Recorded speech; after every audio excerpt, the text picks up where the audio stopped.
Hello, everybody, and welcome into Moody Park on this sunny, lovely Tuesday afternoon. We bring you a doubleheader between the South Jersey Kings and the Trenton Generals here this afternoon. And for the Generals, they have fallen down now to tied for fourth place in the league.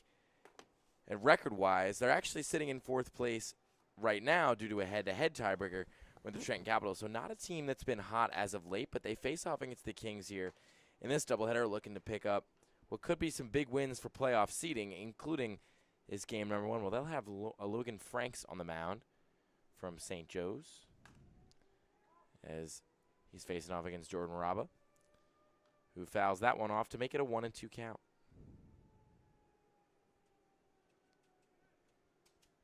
Franks is southpaw, comes set and fires the 1-2, misses low. 2-2 count now to Raba, who's been the leadoff guy for the South Jersey Kings all year. He just really hasn't put the numbers where you might expect for a guy in the leadoff spot. Still hitting in the 200s. Count is full now to him.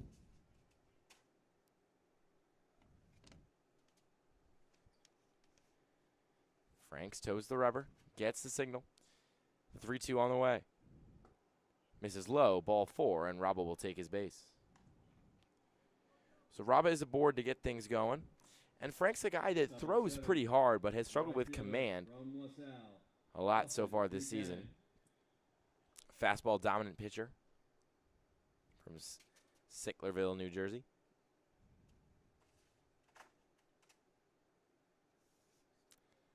Facing off against Austin Buchanan, who's in left field today and takes that first pitch down low for ball 1.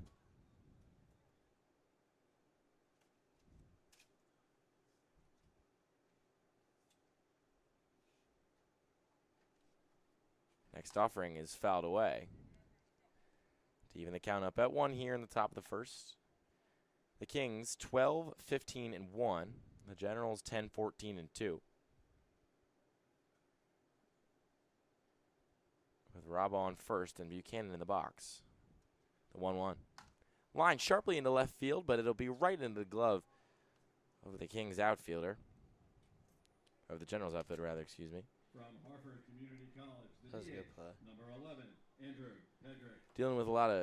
Dealing with a pretty sharp exit velocity there. Did a good job to slide over and get in there. That was Bischoff out there in left field. So Buchanan's now retired. This will bring up Pedrick, one of the all-stars in this Kings lineup. Hartford Community College sophomore takes the first pitch for ball 1. Hitting .317 on the season across 20 games with 5 RBI and 2 doubles to his name, or excuse me, 4 doubles. Yet to go yard like a lot of his teammates outside of Danny Scully. And runner goes, throw down, not in time into the outfield, but that'll be backed up by Ploppert as Raba moves over into scoring position with 1 away here in the top of the first.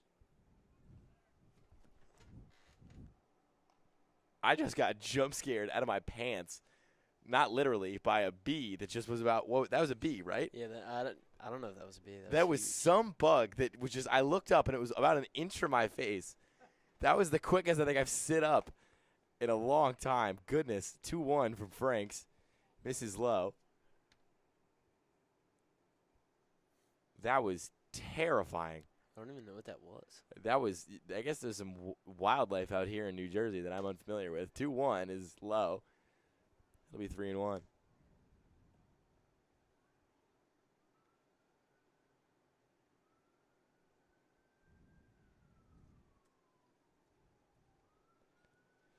From Franks. That one misses low again on the fastball. And Franks walks his second batter of the game and of the inning. As there will be runners on first and second with Pedrick on first, Raba on second, and Inzilla coming up. Starting the catcher today, as he has for a lot of games so far this year. You know, if you're Franks, you're such a fastball dominant guy, but he's just not locating it very well right now. He's walked 2 of his first 3 batters. Yeah, you would hope someone who is so reliant on his fastball would be able to find the strike zone at a higher rate than Franks does, but he's had trouble with that, and it seems like that might just be a whole Generals team thing.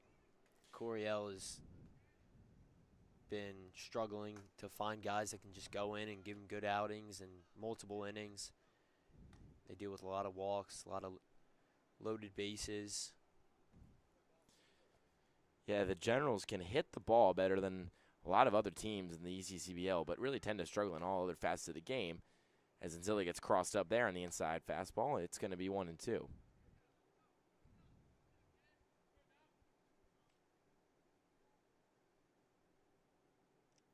Pedrick on first, Raba on second. Anzil at the dish, the 1-2. This one's lined sharply into left, carrying, but Bischoff's in on it, makes the catch. Fires back to second as Raba dives back there safely and dirties up the white uniform early into this one. That one looked pretty hot off the bat, but seemed to die a little bit in the air as Bischoff had to come in for it after initially taking a couple steps back. It seemed like Raba thought that too. I think he was expecting Bischoff to misread it. He got that one false step towards third base and was still able to turn around and get back in there, save at second.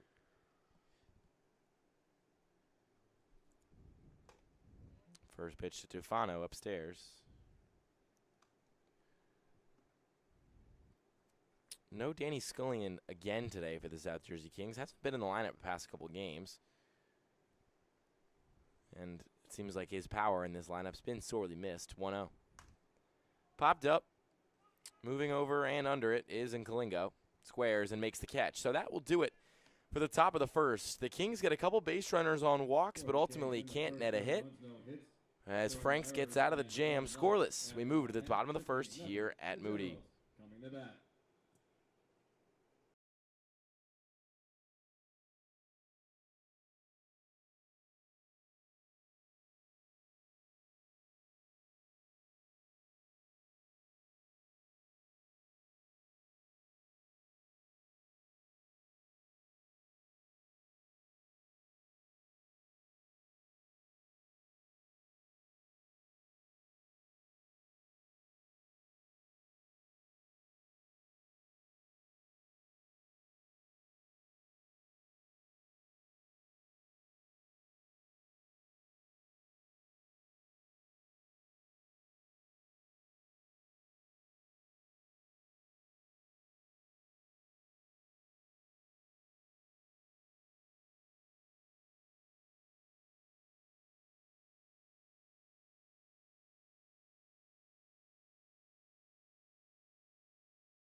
Henry Ayers is going to lead things off for the Generals here in the bottom of the first as he chops that one over to first. It's rolling foul, and it'll get over the line.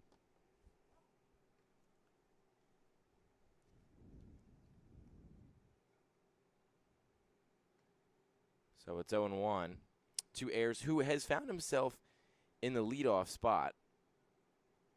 Recently promoted, typically a middle of the order, bottom of the order kind of guy, but you know he's been on a hot streak from the plate recently that has netted him that recognition in the lineup. You know, it's not often you see a catcher hitting leadoff, but he's really been raking in these last few weeks. Yeah, no, he does a really good job of just getting on base, putting the ball where the defense isn't, and that's what you need out of your leadoff guy. He works the count a little bit. He's just got the ability to be that guy that gets on base and gets around the bases to put some runs up, and that's why he has found himself in the leadoff spot these past couple of games. So Ayers faces an 0-2 count here. And the offering. Upstairs, that'll be the first ball of the at-bat. So it's 1-2. It's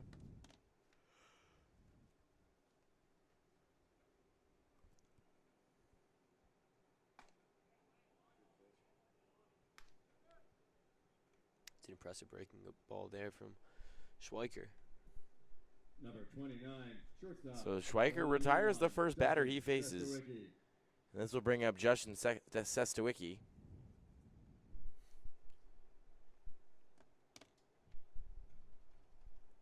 Who sees that first pitch drop in for a called strike.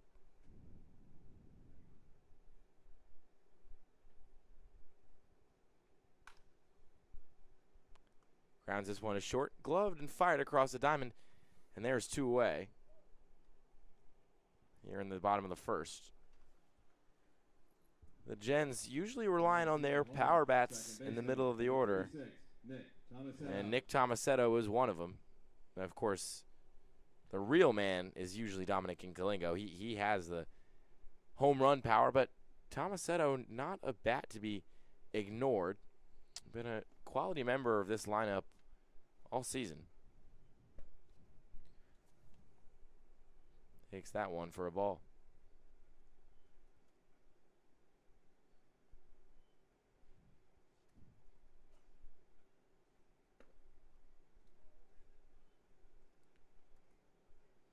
It's 2-0 count to him.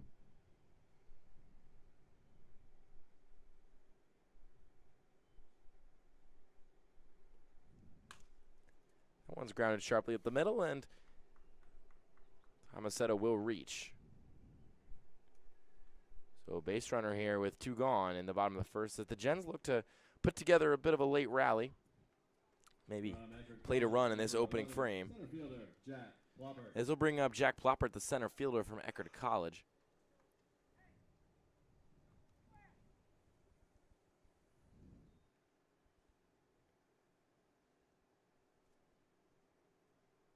The 0-0 to him is lined sharply up the middle. This could get down, and it does. So back-to-back base hits up the middle for the Generals here in the bottom of the first with 2 gone. Yeah, Ploppert usually that leadoff guy, but with the way Ayers has been hitting, Ploppert has now found himself in the 4 spot, and looks like it might pay off for him here.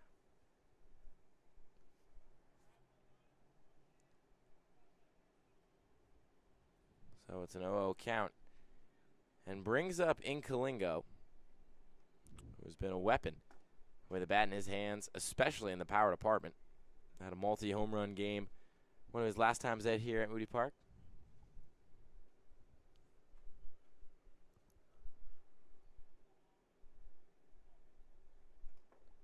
That one's in the dirt. Runner's going to go from second to third. There will be no throw down, which is an interesting decision there. It felt like he could have had him by a couple of feet if he fired that thing over to third, but unwilling to take a risk is Inzilla.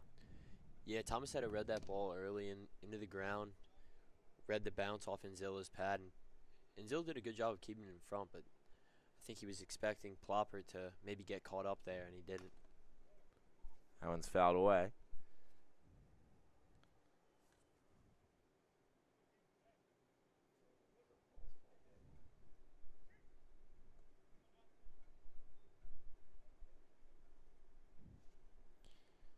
So it's a 1-2 count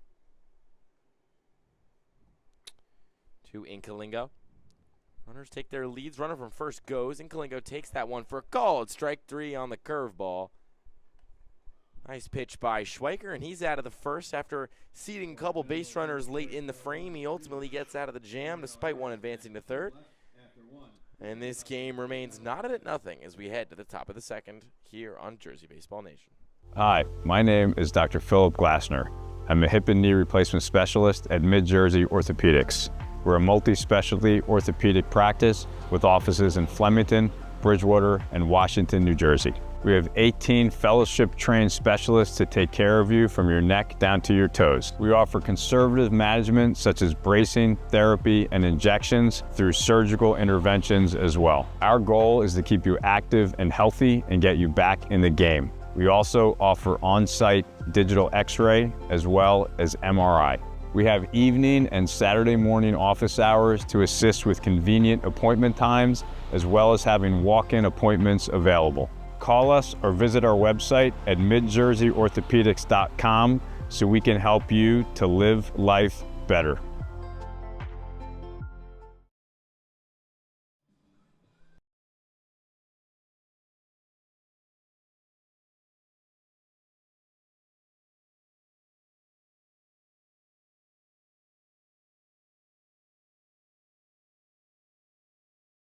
Back with you here at Moody Park. Luke Lendler on the call. Luke Anderson to my left. And this will bring up Will Bethea. The right-handed batter will dig in against Franks, who did an okay job in that opening frame. Gave up a couple walks, but this one's lined sharply into left. Moving over and sticking out his glove to make the catch is Bischoff. Got there on the run.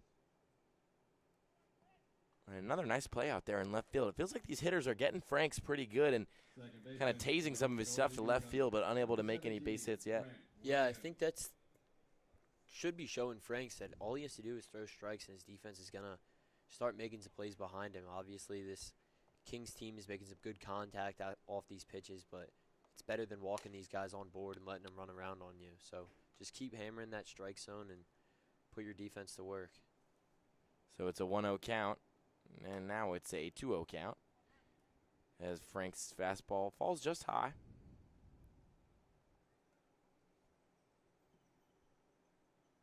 Trying to dig in here. That one's low, but catches the bottom of the zone.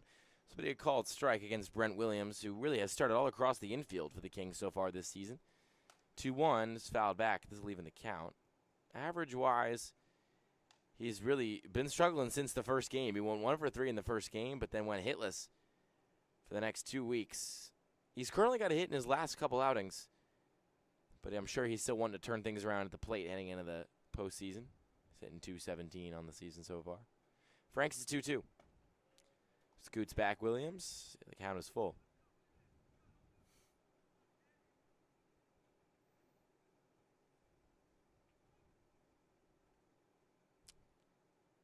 Frank pats himself down. Comes set, kicks and fires. Fouled away.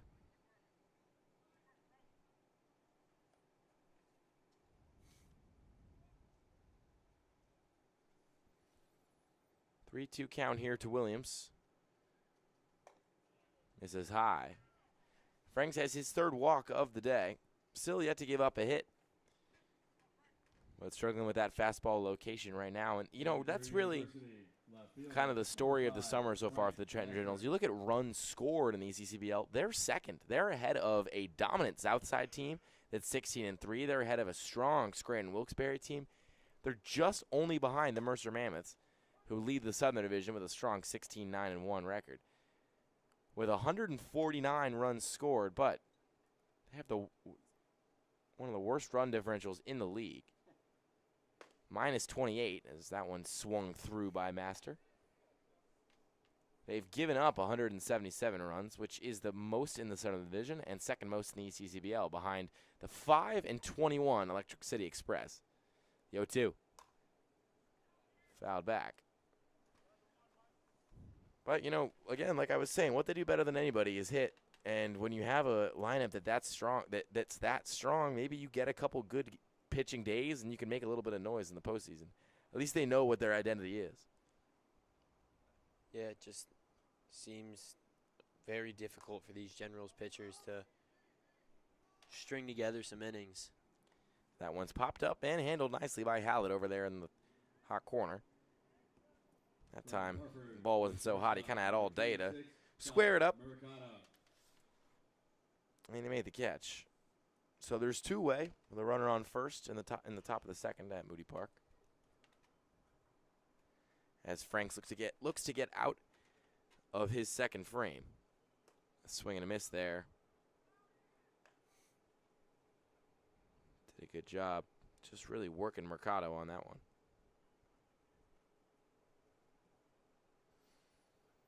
Franks comes set. His 0-1. Upstairs.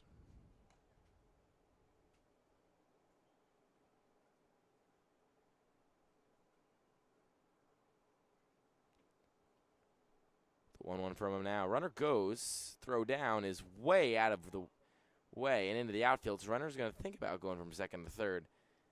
But Williams ultimately gets back to the bag.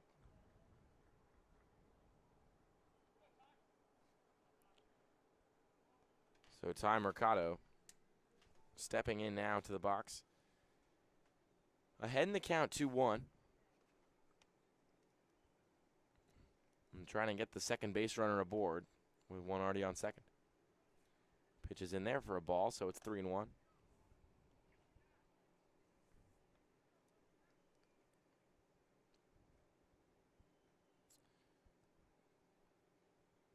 Franks is 3-1. Soon on the way, kicks and fires. Outside, ball 4, so Franks walks his 4th batter of the game. This is his first start so far in the ECCBL. He's gone as many as 4 innings in a single appearance, but typically hovers around 2. You know, you're wondering, since this is a doubleheader, maybe Coach Coryell's going to leave him out there a little longer. But even when he went those 4 innings on June 17th, he only gave up 1 earned run and 2 hits. A walk's been his problem all year. He's got 22 of them. Averaging about 3.5 per start, or at least per appearance. But those appearances usually don't go any longer than 2 innings. He's got 4 already today. His 1-0. Check swing by Araba. Didn't go. Count is 2-0.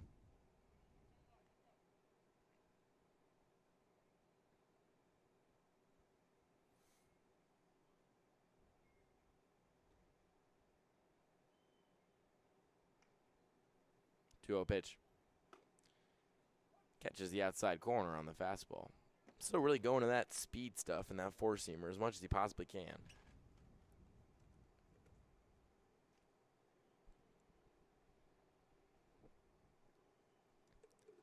Franks checks the runners. His 2-1. Poked the other way.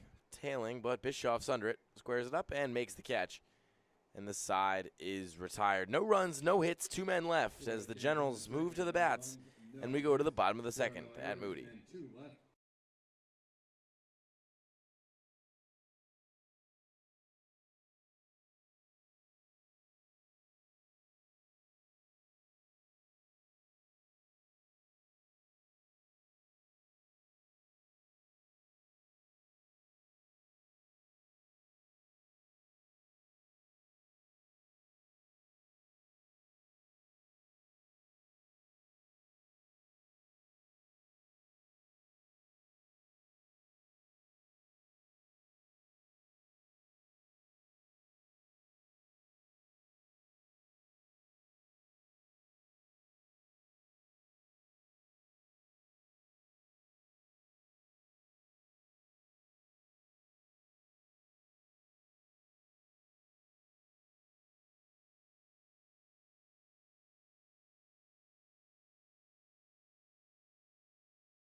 Back here at Moody Park.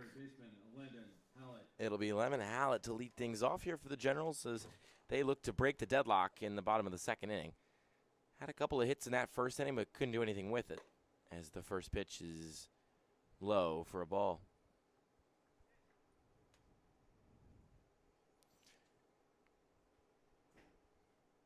Next offering spins in there, but not getting the call on that one is Schweiker. Don't get a lot of looks at Schweiker in the ECCBL. Just one appearance before this, and it was 5 days ago. This one chopped foul.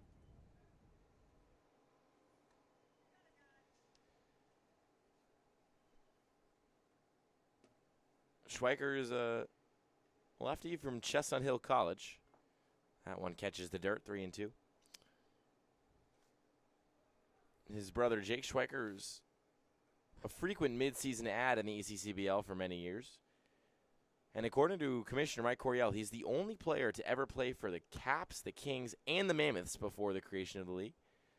A record that may never be equaled, as that one is popped up and caught out in right field.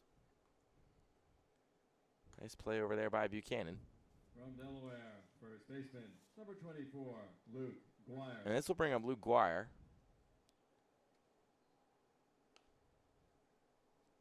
Delaware commit. Stands tall over there in that right-hand batter's box and fouls back Schweiker's first offering.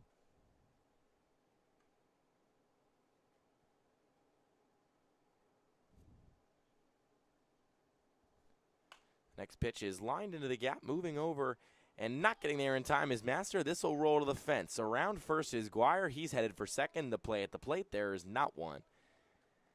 And Luke Guire has the first extra base hit of this one and the third Generals hit of the afternoon so far after a nice piece of hitting.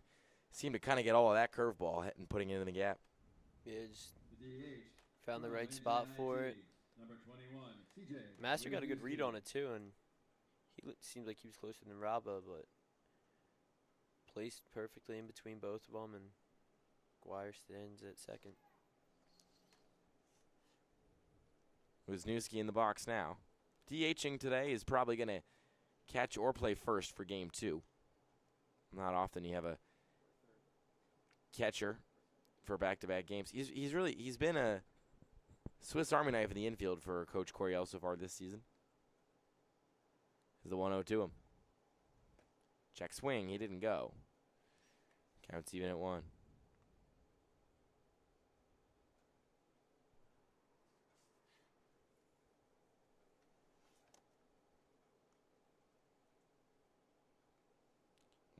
(2-0 to him. That one had a lot of curve on it, but it couldn't curve itself into the zone. So 3-0 count, big hitters count for Wisniewski.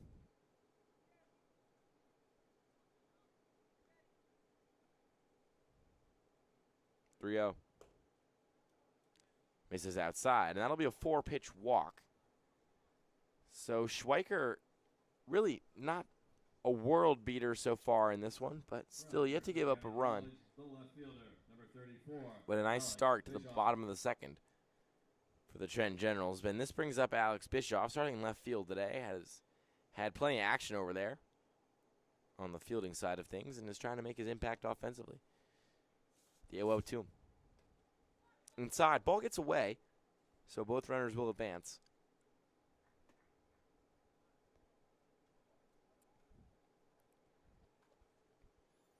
Is Bischoff on the prowl for just his 7th hit of the summer. Hitting 128 for the Generals. Really not great numbers. No other way to slice it. But yeah, he's 128 is not something you want to look and see. This one's a chopper to short. Could score a run. The throw home is in time. Unable to slide around it was Guire. So he is retired. But still advancing to third is Wisniewski. And Bischoff will make his way to first. So not going to boost his average with the fielder's choice, but does get on base. Number 22, the catcher, Henry Ayers. As the lineup card will flip over, and we're back to catcher Henry Ayers to lead things off. The Middlebury commit headed up to Vermont next year. The pitch to him. low. Runner goes, and now caught in a rundown is Wisniewski. He'll head home, but he'll be tagged on the base path. And that's a prime example of what you talk about when you talk about the Trenton Generals, a team that can hit the ball so well, but really kind of struggles in all those little mini aspects of the game. That time, the base running reared its ugly head, and the Generals were unable to capitalize on a 2-runner in scoring position opportunity with just one gone. So that'll move us to the top of the third as we're almost halfway through the doubleheader here, halfway through the first game of the doubleheader here at Moody Park. Don't go anywhere. And now is as good a time as ever to remind you that the ECCBL is sponsored in part by Northfield Bank, proudly serving local communities since 1887. With branch locations across Mercer and Hunterdon counties, Northfield offers simply free checking with no minimum balance, no monthly fees, and no per-check charges. Northfield Bank customers also enjoy free online banking, mobile app access, and a free debit card for everyday purchases. For more information, please visit northfield.com or follow Northfield Bank on LinkedIn, Instagram, Facebook, Twitter, and TikTok at Northfield Bank.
Right fielder Austin Buchanan going to lead things off for the Kings here in the top of the third. He's followed up in the lineup by Pedrick and Inzilla, as the Kings get things going with their second hitter in the order, as the first pitch from Franks is down and in. So a 1-0 count to Buchanan, as Franks is going to go back out there for a third inning for just the second time this season. And this is the first two pitches kind of in the same spot. You have to wonder how long of a leash Coach Coryell is going to give him. Yeah, I think he wants to go a little bit deeper based off the fact that he's going to have 14 innings of pitching. I think he's going to try and stretch Franks for as long as he can go. 2-1 inside. But Coryell is not a fan of walks, and Franks already has 4. But no action right now in that Generals bullpen. 3-1, ground ball foul.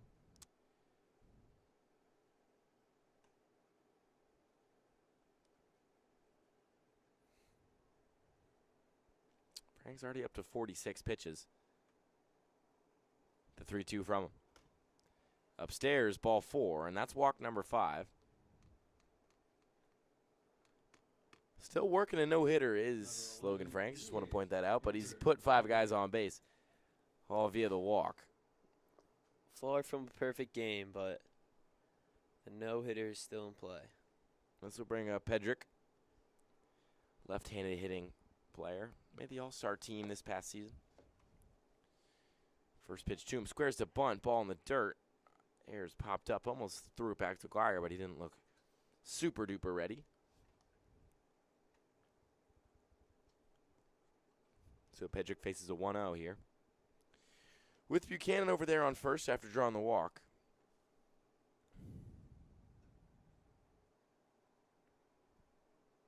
Grounded sharply to first and fair. This will be 1, not 2, as Guire makes a nice snare of the ball right before it gets to foul play. And taps on the first base bag, but doesn't turn and fire to second. Number 33. So Buchanan catcher, advances John to scoring Rizzo. position with one gone here in the top of the third. As the Kings presented with another opportunity to maybe crack at Franks. Only this time it's with one gone instead of two.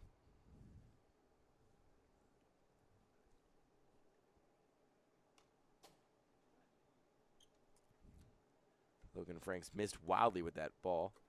Way up and in. But Enzilla tried to check swing it and couldn't get his bat out of the way. So it'll be a foul ball on an 0-1 count.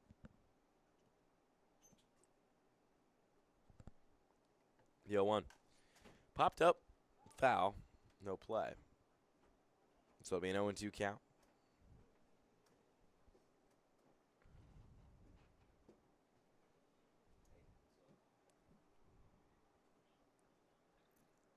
Franks comes set. Kicks and delivers. Misses the outside frame. It's 2-1. 1-2 rather, excuse me.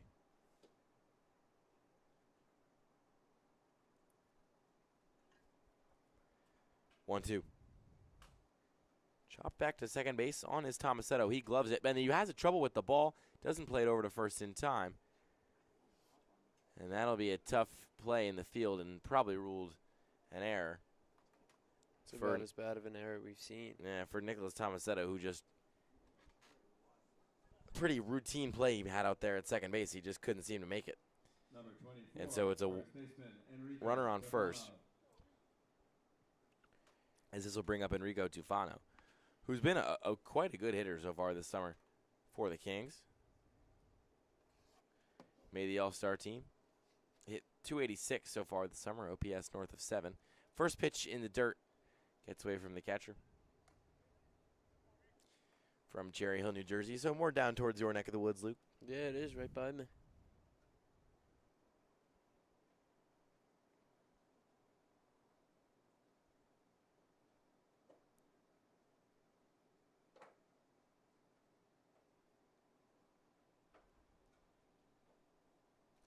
Franks is 2-2.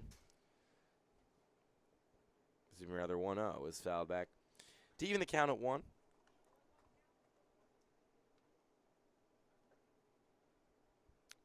Tufano been hit by a pitch 4 times this summer. And he's 3 for 6 on the stolen base pass. The 1-1. Hit the other way. This could get down for a base hit, and it does. It's fair. This could be maybe multiple runs. Rounding second for is Enzilla. He's heading for third. Ball's coming out of the corner now, and they're going to hold Enzilla at third. So the Kings will plate the first run of the game, and down goes the no-hitter. As South Jersey jumps out to a 1-0 lead here over Franks, who has just one gone, and runners on second and third in the top of the third inning. Third baseman, Will Buffet.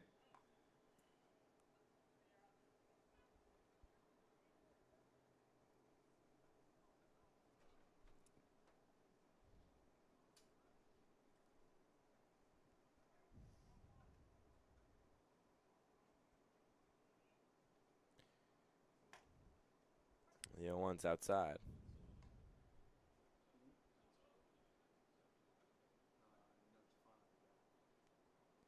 So it'll be 1-2. Upstairs, ball 2.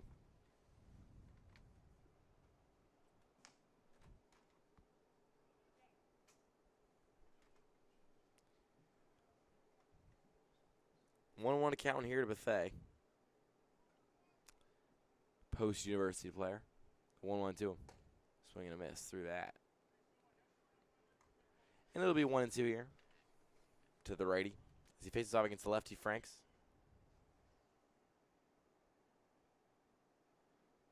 Winds and delivers and gets him swinging and missing on that one.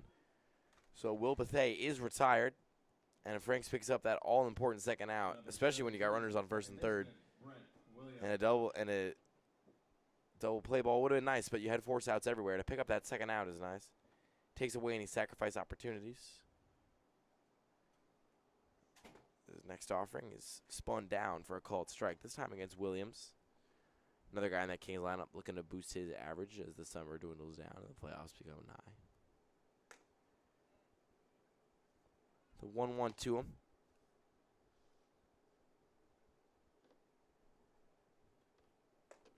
Swing and a miss there. So it'll be 1-2. Frank's shown his ability to blow the ball by these hitters. He just has so much trouble finding the strike zone. 1-2. Foul the other way. There will be no play. And the count is still 1-2. With 2 gone, runners on first and second here at Moody. Trying to break this game wide open is Brent Williams. 1-2.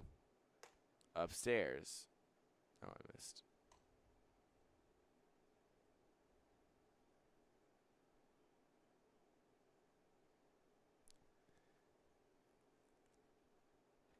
Franks comes set for the 2-2. It's outside. So the count will be full.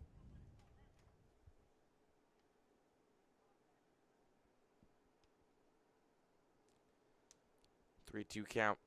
Franks kicks, delivers that one in there for a called strike 3. He got the top corner. And Logan Franks with some pep in his step as he heads off the mound. Not before giving up that run, though, as the South Jersey Kings strike first, take a 1-0 lead over the Generals here at Moody Park. Don't go anywhere. We'll be back with the bottom of the third here on Jersey Baseball Nation.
It'll be Henry Ayers to lead things off for the Generals in the bottom of the third.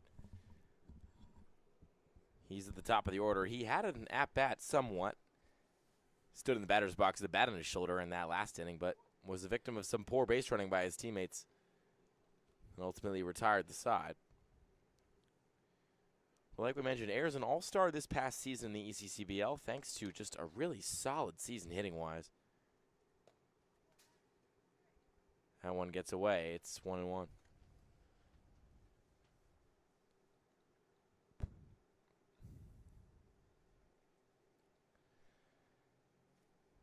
Ayers hitting .457 on the season across 14 games, which is, it's really, really good numbers, but it's not even at the level he was at in high school in his final year with Seton Hall Prep. Hit .468 with 29 hits and led his team. That's over an entire high school season. Pretty impressive stuff. As he finds himself headed to Middlebury next year. The 1-2 to him. Way inside as I'm leaning back and breathing quickly as the count is even at 2.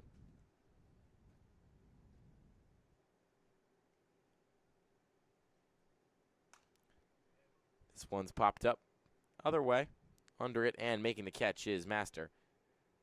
So Ayers is retired. He's 0 for 2 today. And this will bring up Sestawicki Shortstop, Justin Sestawicki. 0 for 1 so far today. As this game continues to move here in the bottom of the third now, with 1 gone. The pitch. This one is hit sharply to left. Going back, his master looks up and he makes the catch. That's just such a shame for Sestawicki. He put such a good barrel on that ball, and Master barely even had to move. Number 36, second baseman. Sestawicki kind of got low for that, but still did a nice job swinging through and hit that thing hard. It really jumped off the bat, but couldn't land in the threatening position as Schweiker tries to chug along here. Throwing 36 pitches so far today. His 37th curveball for a strike. I think started up high and came down hard. Make it 0-1 count. Fastball right after. Makes it 0-2. As a quick timeout. As Thomas Setto adjusting his gloves. Headed to Seton Hall next year. After a couple years at Rutgers, New Brunswick. He's going to be a redshirt sophomore. The 0-2 on its way.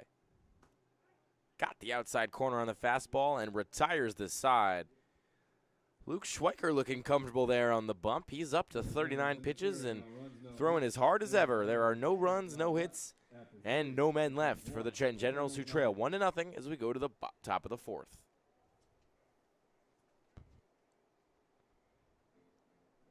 Thomas.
Frank Master, the left fielder, who made a couple nice plays in that last inning, particularly on a sharp line drive from Sestawicki, is going to lead things off for the South Jersey Kings in the top of the 4th.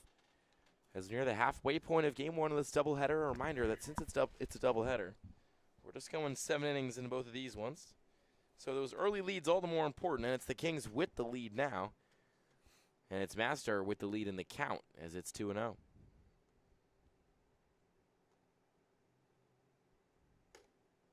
That one upstairs. 3-0 to him.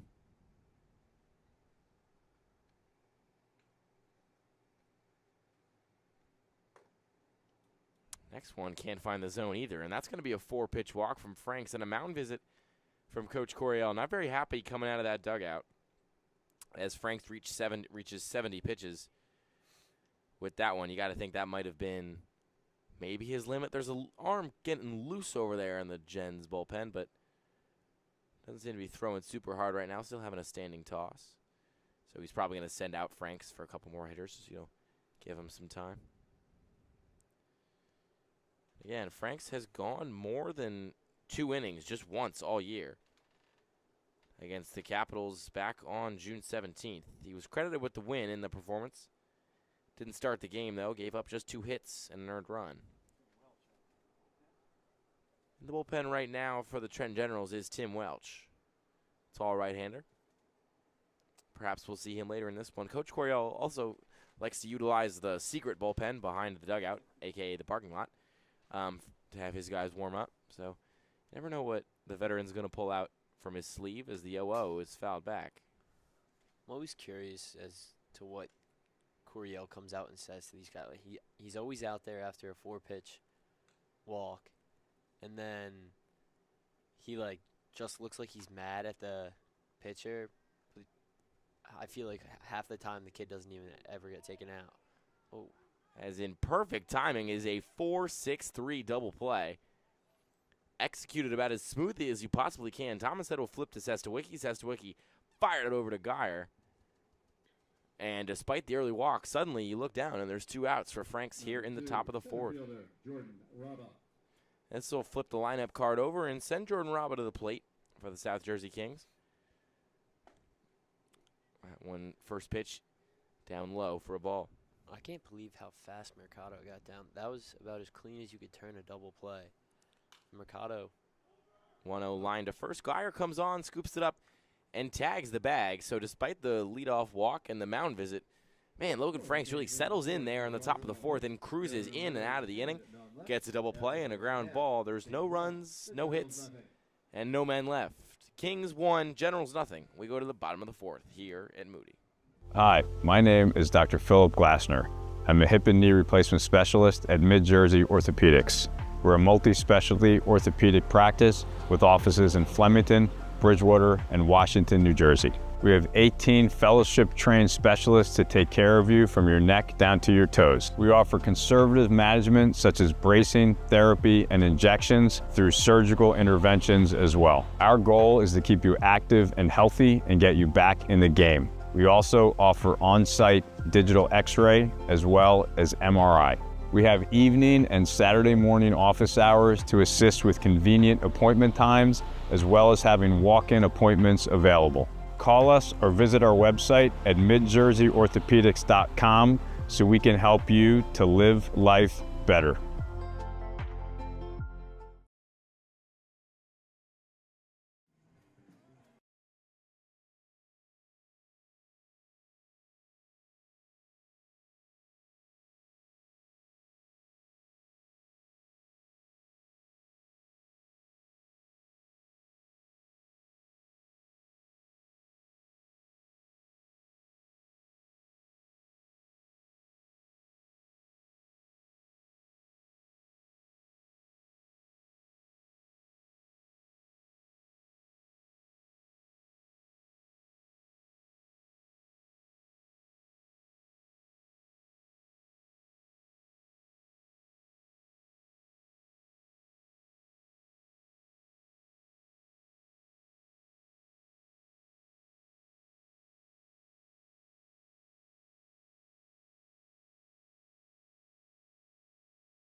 For the Generals, center fielder, number 11, Jack Plopper. Jack Plopper going to lead things off out of the center field position.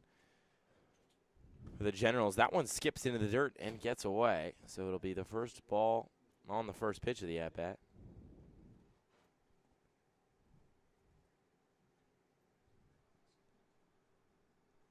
So it's a 1-0 count. As Plopper tries to dig in here. Upstairs, 2-0 to him.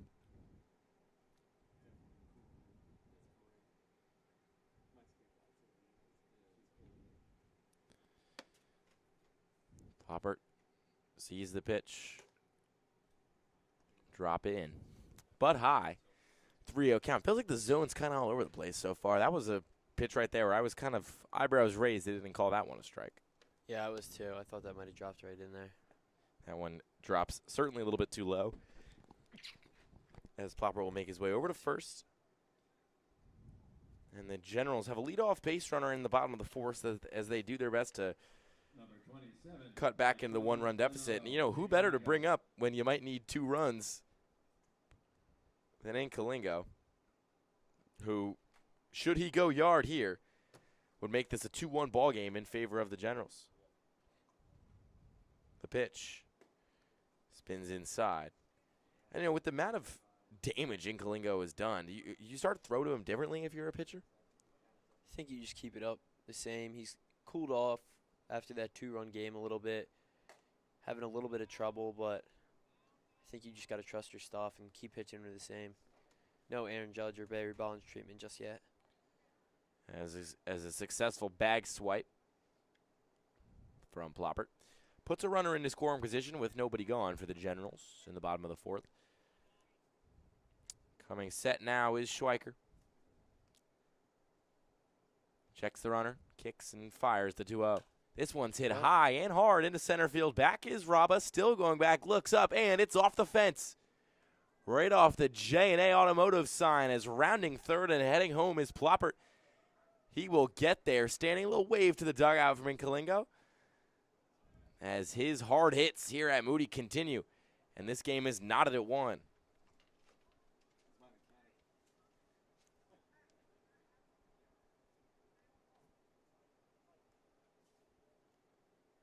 Number 14. Really, just, you know, he just hit that to the deepest part of the park. If it hit that hard, it's going to left field. That's in the bullpen. Right field, it might hit the scoreboard. He just happened to hit that kind of to the dead man zone. You know, there's some people here, Jeff, our PA guy, who's been doing games at Moody for the longest time. I cannot imagine ever witnessing a dead center home run here at Moody. They seem to be, if at all, they have to be a rarity. It's 400 out there, and especially with these wooden bats. You really need to get all of one. Let's put it out there. So with Inkalingo standing tall on second base, readjusts his Penn State Abington cap. It'll bring up Landon Hallett starting in third base today.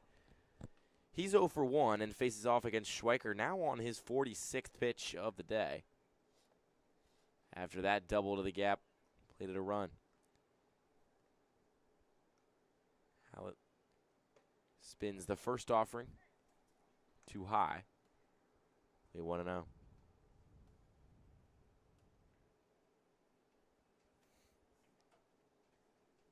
1-0 to him.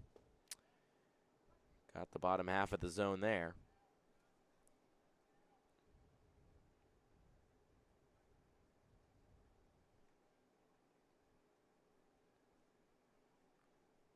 One. Check swing, didn't go, ball in the dirt.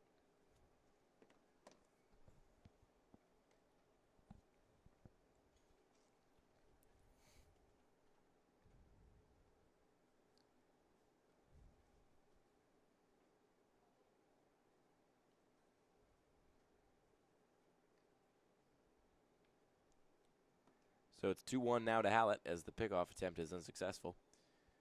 Not even an attempt, really, just kind of a pump fake from Schweiker. Got Inkalingo jogging back over to second. He really had no help. Mercado nor Williams are going to be over there in time. Didn't want to fire that ball into the outfield grass. Yeah, I would be very surprised to see Inkalingo take a base right here from third, but I've seen crazier things happen. Inkalingo got 7 steals on the summer. He has been picked off once. As he checks Schweiker, the 3-1. Into the dirt for ball 4. So a 5-pitch walk.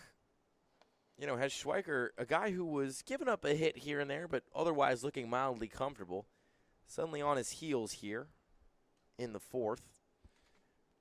Yeah, his last inning was about as efficient as they come, and having a bit of trouble here with this middle of the Generals lineup. I mean, he's only gone as deep as 1 inning so far in the ECCBL this summer. Number 24, first baseman, Luke Dwyer. Over at Chestnut Hill, though. He's only gone as high as 3 innings in an appearance. And that was on April 19th against Goldie Beacom. But when he went that deep, didn't do that well. Gave up 4 earned runs, 5 runs total, 6 walks. A double had a wild pitch. He's behind the count here.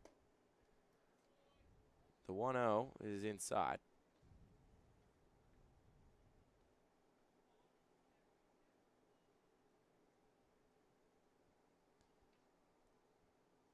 So it's a 2-0 to Geyer.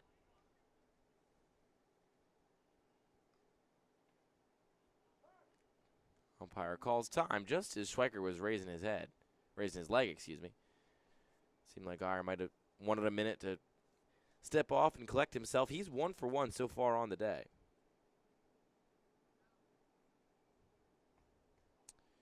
One of 4 generals to have a hit in this one. Got him. As that one is not even close and picked off for the second time this season in Kalingo. He hopped out to a huge lead and then really just got his, metaphorically of course, his pants pulled down on the base paths.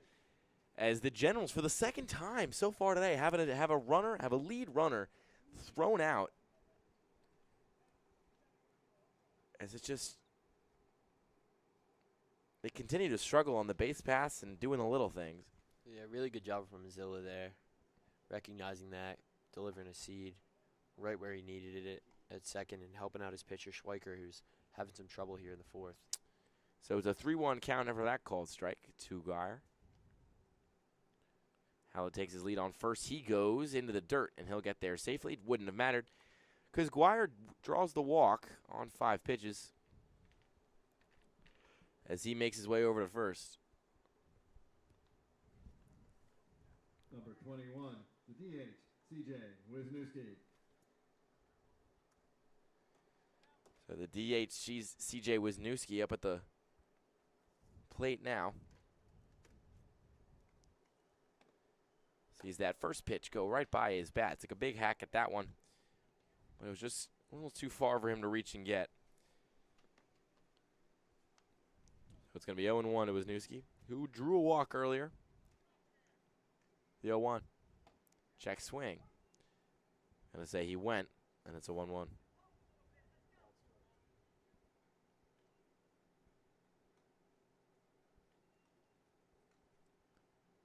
Wisniewski has 1 gone here, and runners on first and second. Next pitch is a swing and a miss. And he is retired. Tough at bat there for Wisniewski. Kind of felt like he was chasing the whole time. Yeah, no, Schweiker seemed like he found a little something there too, and Wisniewski was no match for him that at bat. See if he can keep that something going here against Bischoff at the bottom of the order. Just 6 hits all summer. That middle infield is really working Hallett. First pitch is upstairs for a ball. Hallett seems unfazed too, and can only imagine how mad Coryell would be if the 3rd runner in 4 innings gets picked off. Hallett's going to go, throw down to second on the double steal, not even close. I mean, you can talk about the base running, but Dominic and Zilla take a bow. Yeah, that's not even on the base running. Throwing laser after laser from behind the dish. And again, the Generals retired at the end of an inning due to a base running, you could say mishap, but really just a fault. But not before. They played a run to tie this thing up at 1. It's a pair of baguettes here at Moody Park as we go to the top of the 5th. Don't go anywhere.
Austin Buchanan's going to lead things off here for the Kings. One of the better power bats they have in the middle of that order. He's shown the home run strength so far this year. Ripped one into left field during a doubleheader earlier in this season.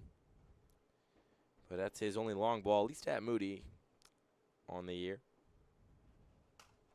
As this one is hit high and hard into right field. Going back is in Kalinga, looks up, and it drops right in front of the fence. Communication errors in the outfield as Buchanan's going to reach second standing. That looked like it could have been it wouldn't have been an easy play, but it could have been a makeable play for either of those outfielders. But they just kind of stared at each other and watched that ball drop. Ploppert and Kalingo still just chatting things over, trying to see what went wrong. I mean, Ploppert's got to take charge out there in center field, and he was looking at Inkalingo. I don't know if any words were said to either of them, but both of them seemed to think the other one had it. So a runner on second with nobody gone. Next pitch is going to be a bunt. Franks comes in to get it. There will be no play. He won't even throw it. As Pedrick reaches first and Buchanan reaches third. I mean, just like that, you blink and suddenly runners in the corners for the Kings with nobody gone in the top of the fifth. As you know, we talked about it in the break. When they sent Franks back out there, you're thinking, oh, they're sending this guy back out there? I don't know. But he hasn't even walked a guy yet in this inning. I mean, he was a victim of a fielding error and a really good bunt by Pedrick. As that pitch is in the dirt. So it's 1-0. Yeah, if you're Coryell, I feel like you're pretty happy with the performance you're getting here from the fifth. In Franks, it's just, that's a ball that's got to be caught at this level of baseball, and now he's on third, and with a great bunt, there's nothing really you can do about that. Ground ball into the gap, gloved nicely, but there will be no throw. Snuck by Hallett, couldn't get by Sestawicki, but that's not before Buchanan will come home and score.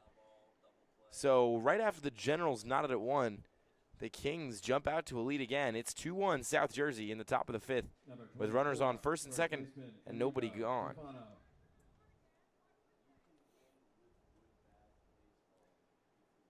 Coryell letting his players hear it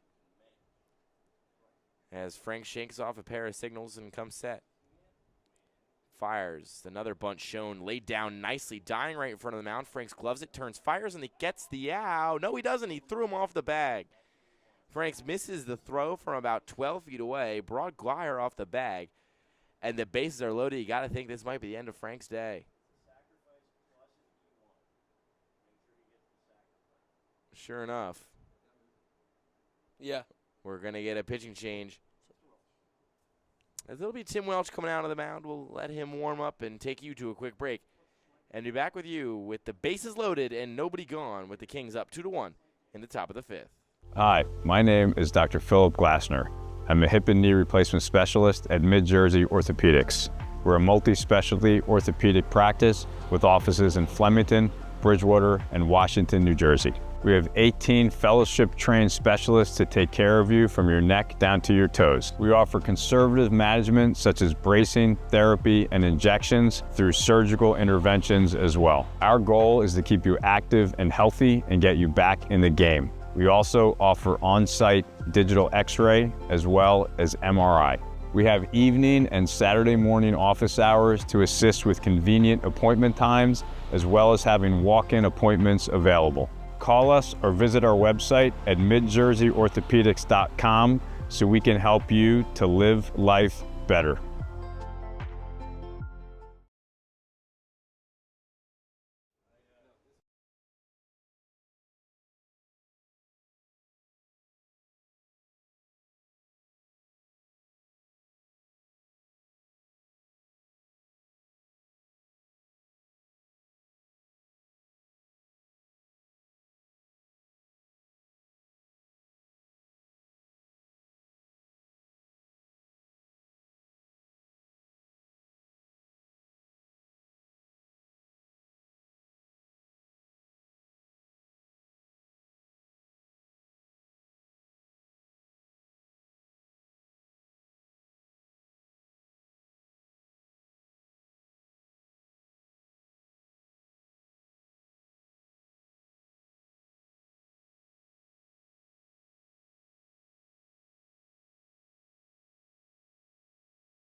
Back with you here at Moody Park as Welch ties up his cleats and prepares to throw hard, but the base is loaded. As he was warming up, there was kind of an alarm siren going off in Ewing Township, and it felt pretty apt to describe what is the situation right now for the Trenton Generals. I mean, they tied this game up in the bottom of the fourth, then immediately with nobody gone, have a fielding error and then are victim to a couple nice bunts to load these bases up. As the first pitch by Welch is way outside. He's going to jog home and cover the bag, but there will be no play as diving in, basically face planting onto home base is Pedrick.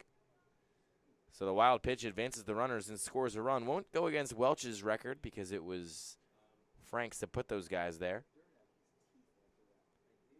But that was, I mean, pretty funny that Pedrick just dove in there face first and kind of is probably going to have to be cleaning the dirt out of his teeth after that. The 1-0 or the 1-0 from Welch is in the same spot, just not as outside. So it's a 2-0 count.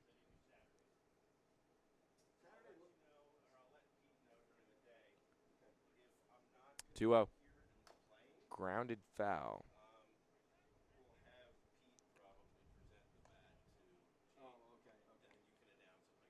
So Frank's facing off against Bethea here, who's 0 for 2 so far today. Hasn't really been the best hitter all summer. 143. He's got just 4 hits. As that one is low, 3-1. Last time out, though, July 12th against Grand Wilkes-Barre, plated himself a triple. 3-1. Fouled away. Counts full.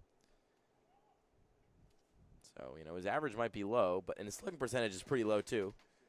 But his slugging percentage, you know, a lot bigger than his average thanks to that triple. 3-2 on the way. Swing and a miss. He got him. As Bethea goes fishing and is retired by Welch. Tough swing and a miss there from Bethea. Clearly, he kind of predetermined he was swinging anything he saw there. Yeah, that didn't seem like a great attempt, especially with runners in scoring position. So there's one away as Bethea sits down. This will bring up Williams. He was 0 for 1 today.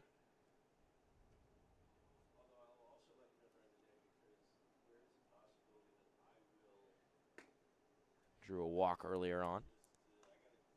As the next pitch misses again, so it's 2-0. 2-0. That one catches the bottom of the zone.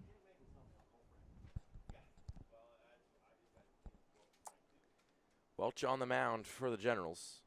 Kicks and fires the 2-1. Popped up, unthreatening, moving over his airs, but he's waved off, and Geyer will make the catch in foul territory. As the second out of the inning is made on the pop foul.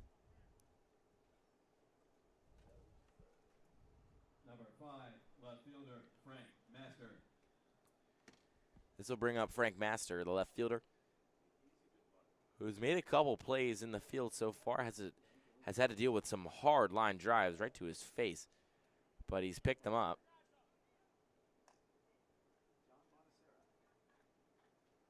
As that one is missing low for ball 1. The 1-0. This one's a hard ground ball to Tomasetto. He handles it and fires over to first, and that is the inning. All things considered, to give up a pair of runs, not the worst thing in the world. In the fifth, 2 runs on 3. As it'll be 3-1 Kings And 1 left. heading into the bottom of the 5th. Don't go anywhere. We'll be right back.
Pitching change here for the South Jersey Kings, as Tommy Diffley is going to take his place on the bump.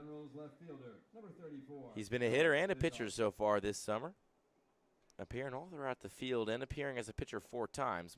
Most recently, just 2 days ago against Southside, he pitched an inning in 2/3 and gave up 3 hits and an earned run. In between that, though, back-to-back scoreless appearances against the Trenton Capitals, as this one by Bischoff is popped up, squared up by Buchanan. He'll make the catch. And there's one away in the 5th.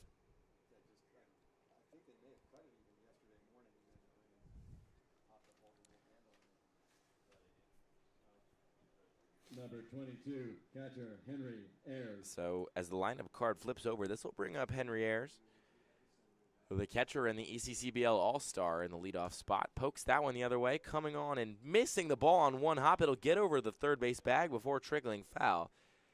You want to talk about a bloop to end all bloops? That was something from Henry Ayers, but he's aboard. And the Generals have the tying run at the plate in the bottom of the 5th of a 7-inning game. Number 29, shortstop Justin Sestawicki.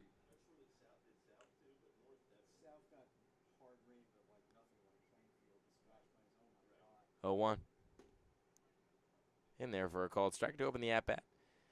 It'll be no balls and a strike to Justin Sestawicki.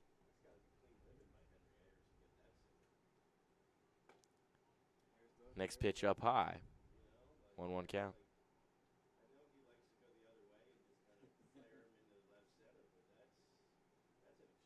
One.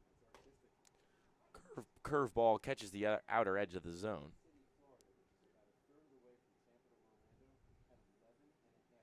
So 1-2 count.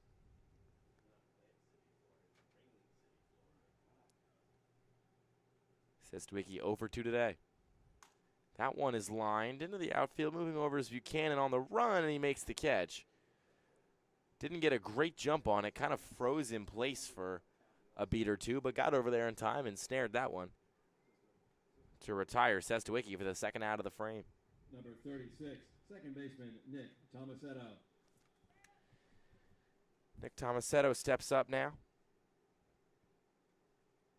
Still sporting that Rutgers helmet, even though he's bound to be a Seton Hall Pirate next year. Staying home, going from Rutgers, New Brunswick to Seton Hall. 1 for 2 today.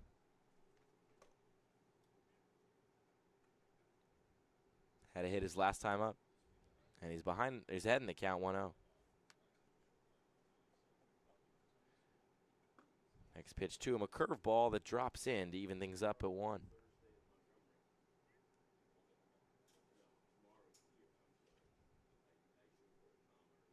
One count. Runner goes from first to second. The throw down by Anzilla. Did he get him again? Yes, he did. Oh, Coryell is not happy with that. Godzilla throwing lasers from behind the dish as another General is caught stealing by Dominic Anzilla. What a day he's having defensively. And the Kings continue their strong performance so far today. They're 3 runs on the board, with the Generals having just 1. It's a 2-run ball game. We go to the top of the 6th. Be right back.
Ty Mercado set to lead things off in the top of the sixth for the Kings, who lead 3-1, is back out there and firing away is Tim Welsh. First pitch, a called strike to Mercado, who's 0 for 1 today. Next pitch, also a called strike. As dotting up in the zone right now is Welsh. Mercado has a walk to his name so far today, but has yet to get on base via the hit. As that one's poked right to second base, coming on, making the play, and firing over in time is Tomasetto. There's one away. Number 2, center fielder, Jordan Raba. So we'll bring Jordan Raba up to the mound. Center fielder has been effective on the base paths today after taking advantage of a walk. That one skied the other direction and foul, as it'll hop over the fence and roll onto the asphalt there beyond left field. The way Bischoff just immediately got on his horse and started sprinting, at least I had the immediate thought that, ooh, that might be trouble. But the ball ends up going to the left of the line. Yeah, and he's shading him heavy to right field, giving up that third base line. Next pitch to Raba gets him scooting back, but not far enough. It's in there for a called strike. And the count is 0-2 to the center fielder, who is 0 for 2 today.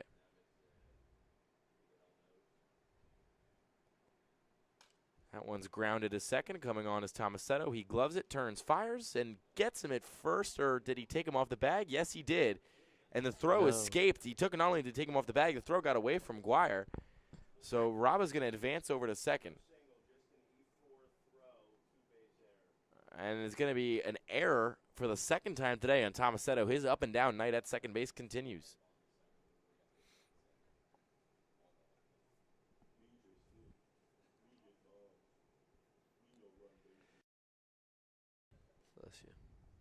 So Raba's over on second. And Buchanan's up at the dish.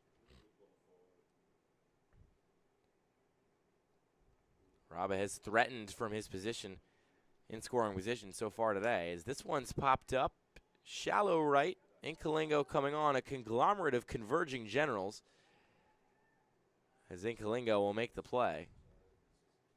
There's some communication that we were missing in the Yeah. prior inning. This needed one guy to take charge, and Incalingo did just that.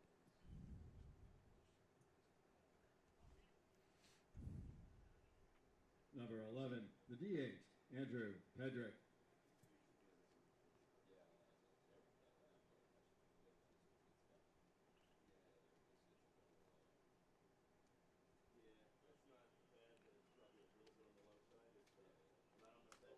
That one's fouled back right at us.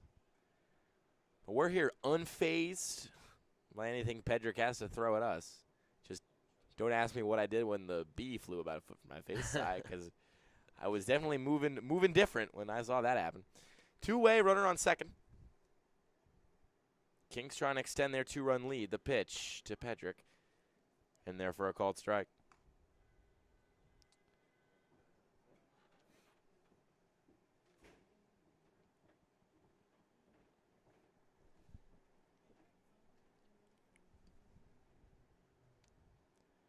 Over 2 from Welsh. That one in there for a called strike 3, and this side is retired. No runs, but a runner gets as far as second base before threatening, as the Kings gets no runs on no hits with an error, stranding a man, and sending us to the bottom of the 6th inning. Remember, we're just playing 7 here at Moody today. It's Kings 3, Generals 1. Don't go anywhere. Hi, my name is Dr. Philip Glassner. I'm a hip and knee replacement specialist at Mid-Jersey Orthopedics.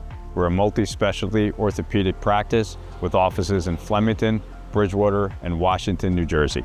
We have 18 fellowship-trained specialists to take care of you from your neck down to your toes. We offer conservative management such as bracing, therapy, and injections through surgical interventions as well. Our goal is to keep you active and healthy and get you back in the game. We also offer on-site digital x-ray as well as MRI. We have evening and Saturday morning office hours to assist with convenient appointment times, as well as having walk-in appointments available. Call us or visit our website at midjerseyorthopedics.com so we can help you to live life better.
Nick Tomasetto, second baseman, who committed a throwing error last inning, swings and misses at that one to get behind in the count 0-1.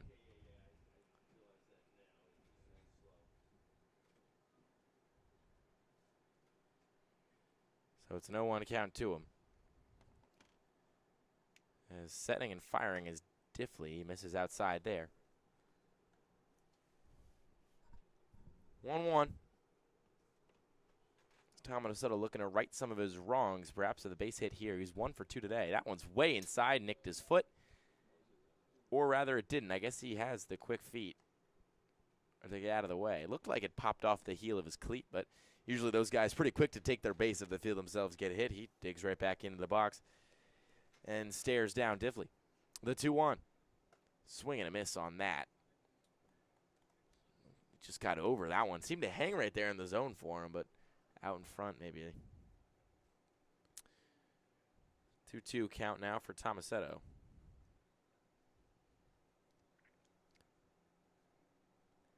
Pitch on the way. Catches dirt.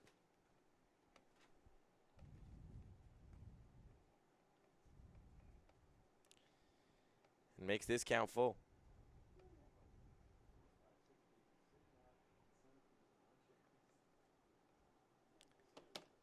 Swing and a miss there, and Diffley retires Tomasetto, whose tough sixth inning continues, goes three straight fans, or not three straight fans, but all three of his strikes, swings and misses in that at-bat. Trying to hunt the pitch he likes, but just can't seem to square one up right now. Yeah, definitely having some trouble from the delivery of Diffley right there. The count is will be 1-0 after that.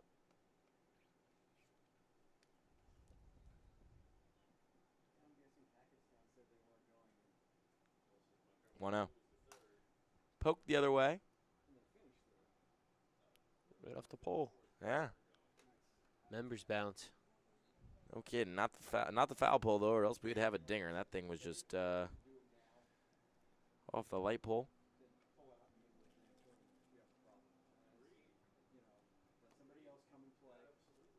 So it's a 1-1 count here to Ploppert, who calls time.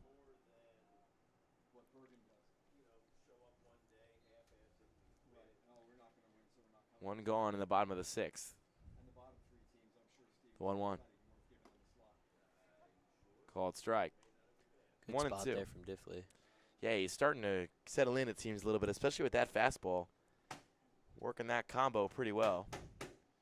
As Commissioner Mike Ocean goes big game hunting in the press box to squash a big old bug. This one's grounded to Mercado, who flings out Ploppert down the line.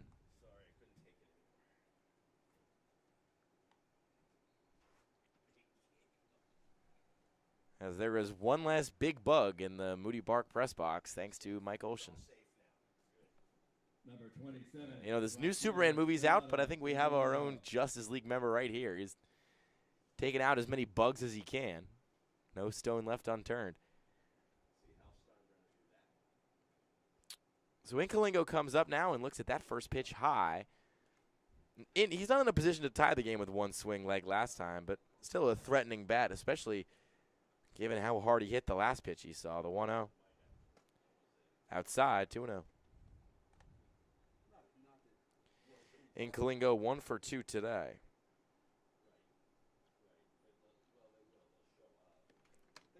Two-0. Way inside. Almost nicked his hand. 3-0 Inkalingo. I mean, you mentioned no Aaron Judge or Barry Bonds treatment, but Yeah. Diffley seems pretty scared to give Inkalingo something to hit right now. Yeah, I think he saw that last at bat and he's changed his mentality. Catches the outside corner, so Inkalingo chucked his bat, now has to get it back. He'll catch it on the toss from his teammate and dig back into the box. Diffley just giving up 1 hit so far, an inning and 2/3 of work, trying to make it 2 innings with just 1 hit given up here against Inkalingo, the 3-1. This one's lined sharply to short, past the diving glove of Mercado, and Inkalingo will reach safely to first.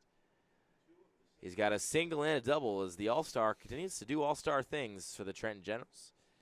And there's 1 aboard with 2 gone in the bottom of the 6th. Number 14, third baseman Landon Howell. This will bring up Landon Powell.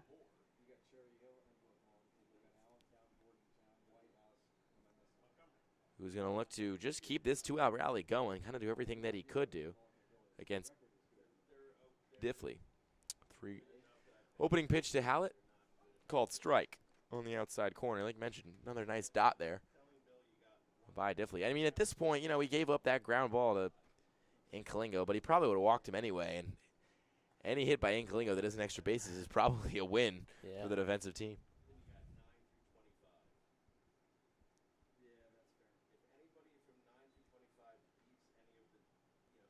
1-0. Upstairs.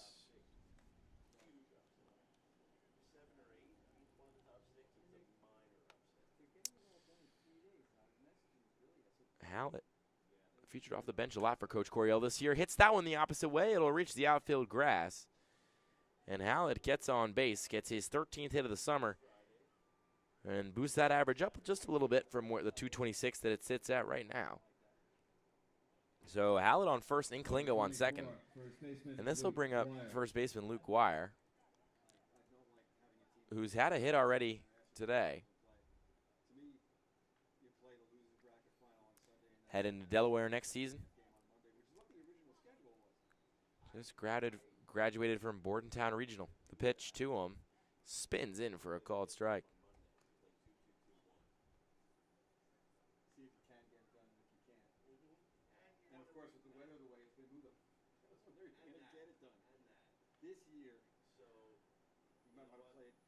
Oh, 1. Can't catch the outside corner. It's 1-1. Looked like a good spot. I feel like Diffley's been hitting that spot pretty well and getting the call from Mike Beal down there, but not right there. This one grounded foul. So it'll be a 1-2 count to Guire.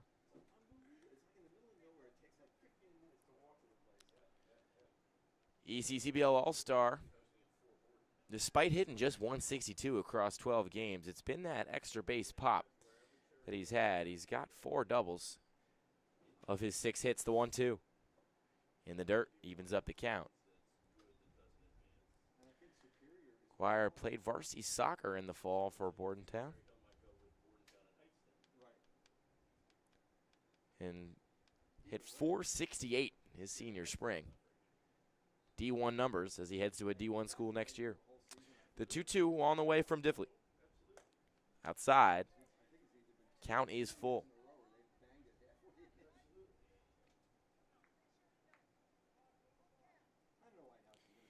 So it's a full count to Guire. Runners on first and second, 2 outs. You got to think they're going here, and they do. The pitch drops in there for a called strike 3. Tommy Diffley goes from 12 to 6 with a lovely curveball. Coach Coryell not happy with the call, but I sat right back. I thought that thing totally dropped in there for a called strike. And the side is retired. A little 2-out rally started, but unfinished by the Trenton Generals. We go to our last inning of regulation here in Game 1 of the doubleheader with the South Jersey Kings holding a 2-run lead over the Generals. It's 3-1 Kings. Don't go anywhere.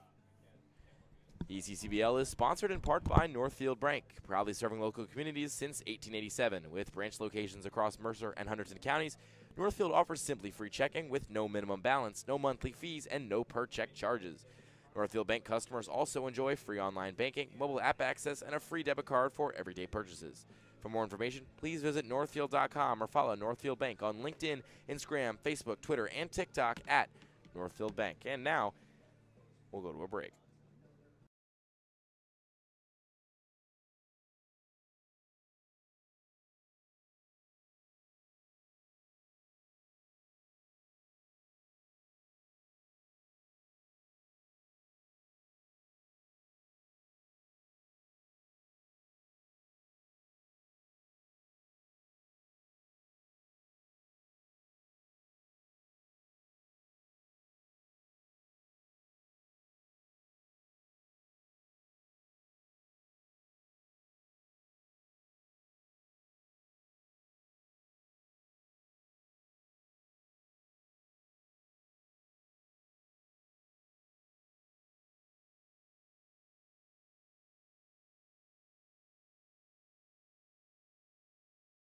It'll be Dom and Zilla leading things off for the Kings. The defensive star of today's game has caught 3 generals in an actual steal attempt and caught one other one in a rundown situation. But he grounds this one to shortstop and is quickly thrown out on a nice, easy, calm defensive play over there at short.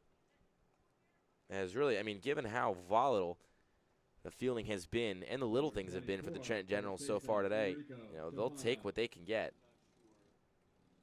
As it was a nice dispatching throw by the shortstop Sestoicki. Next pitch is fouled back.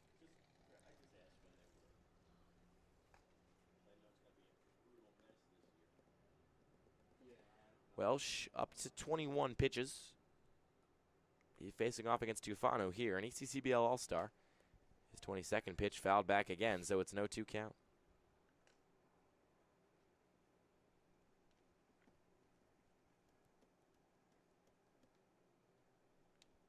0-2 to Tufano, who is 1 for 2 today.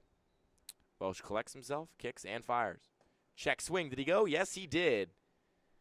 As Tufano sat down on 3 pitches. Has a little bit of fire in Welsh so far. You know, he's got 2 quick outs in the top of the 7th. Doing, at least so far, what he can. As it'll bring up 0 for 3 Will Bethea. Started at third base for the Kings today. Cracks that one foul. He's already struck out twice in this one. One at the hands of Welsh, one at the hands of Franks. Trying to at least make his mark on this one late. 0-1 is outside. Make the count even at 1.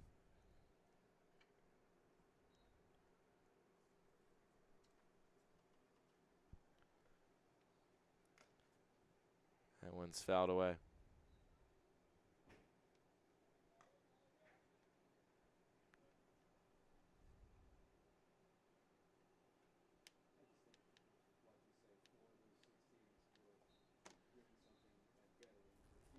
So Welsh heading the count 1-2 here. Kicks and fires on Bethea. That one in the dirt. 2-2.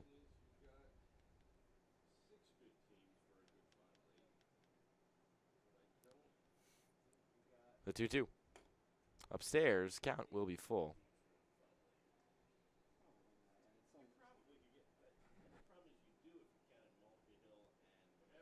3-2 the payoff pitch. Dirt walk. And Bethea reaches for the first time all day. As Welsh a strike away from getting out of the top of the 7th. Can't quite close the door. And it'll bring Brandon Williams. Yeah, it looked like Welsh was giving those everything he had. He was going for more of a velo than maybe a certain spot right there. So popping out to a lead is Bethea. As Williams sees the first pitch in there for a called strike.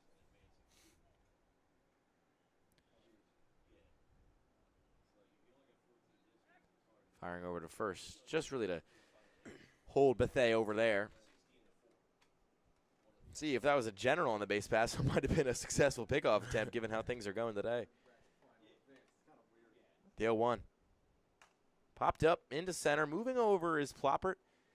Waves off Finkalingo and makes the catch, and the side is retired. No runs, no hits, 1 man left for the Kings. They look to defend their 2-run lead in the bottom of the 7th We enter our last 3 runs of regulation here at Moody. Don't go anywhere, and in fact enjoy our Toyota Drive of the Week. Left field, Nate Jones not even going to chase it. Talk about the power. Donato Incalingo tacking on number 5 here in the ECCBL regular season. My, oh my, that is a difference maker routing the bases right there. 2-0, the Generals lead.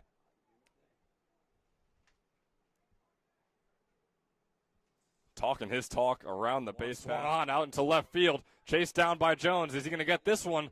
No, instead it is gone once again. Donato Incalingo. The first 2 home run day of the ECCBL season from anyone.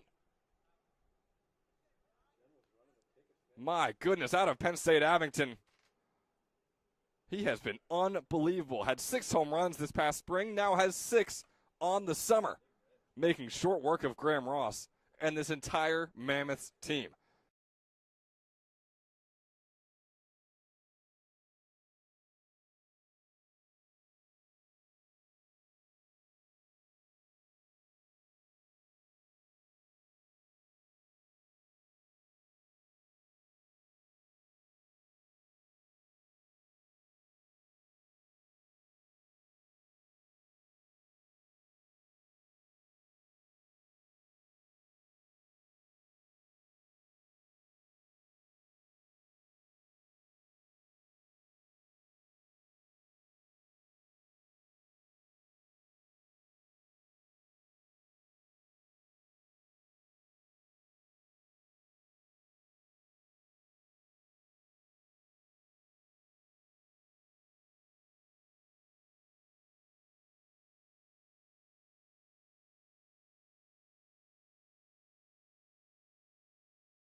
For the Generals, That was our Toyota Drive of the Week, and now we're back with you. The last 3 outs of regulation baseball here at Moody Park. The Generals in search of 2 runs to tie it and 3 runs to win it.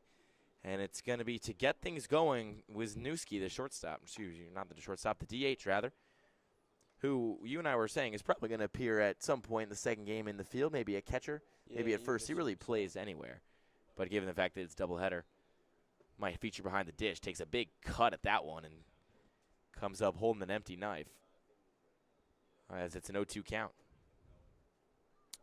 He's 0 for 1 today, drawing a pair of walks. The 0-2 on the way. Swing and a miss. Andrew Shank, the new pitcher for the South Jersey Kings, got him.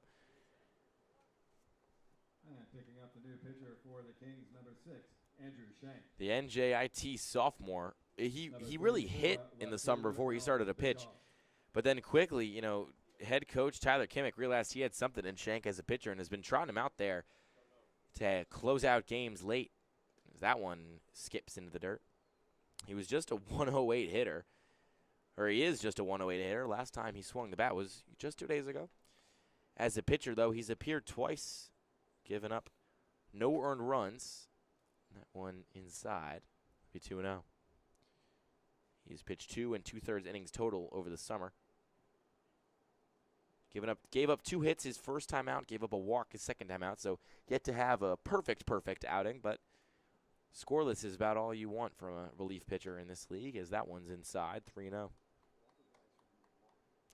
He's got Bischoff in the box, who is really just struggling at the plate right now, and have to think something here from him would be huge, but he draws the walk for the second time today.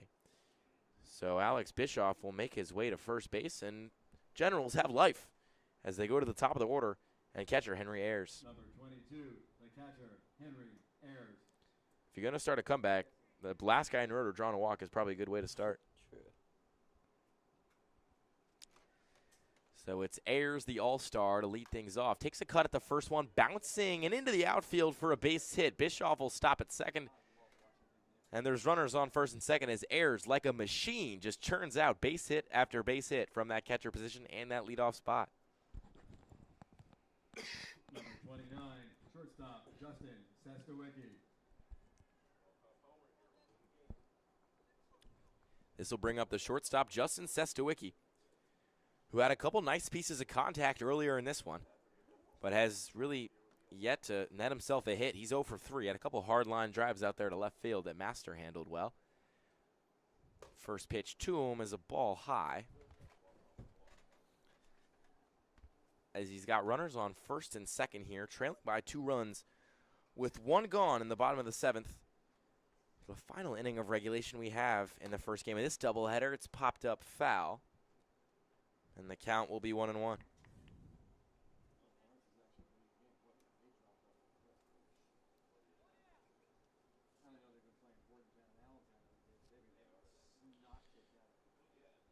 So it's a 1-1 count to Sestawicki. Sees that one go by for a ball. It's 2-1. We've witnessed our fair share of doubleheader walk-offs this season. It feels like these shortened games tend to bring the chaos. Generals yet to be on the positive side of one. 2-1. Lined into the outfield. This could get down, and it will into the gap. Rolling towards the wall. Rounding third is Bischoff. They're going to send Ayers. He's got a real good chance to make it. Standing and into third is Sestawicki. He won't even have to slide. Justin Sestawicki gets a big high five from Coach Coryell. And that must feel like the weight of the world off his shoulders. Barrel after barrel today, hitless until that one drops right into the right center field gap to tie this one up at 3.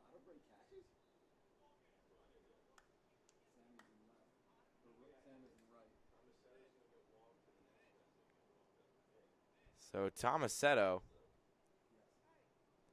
will come to the box with a runner, with the winning run 90 feet away, and the sacrifice still in play with 1 gone.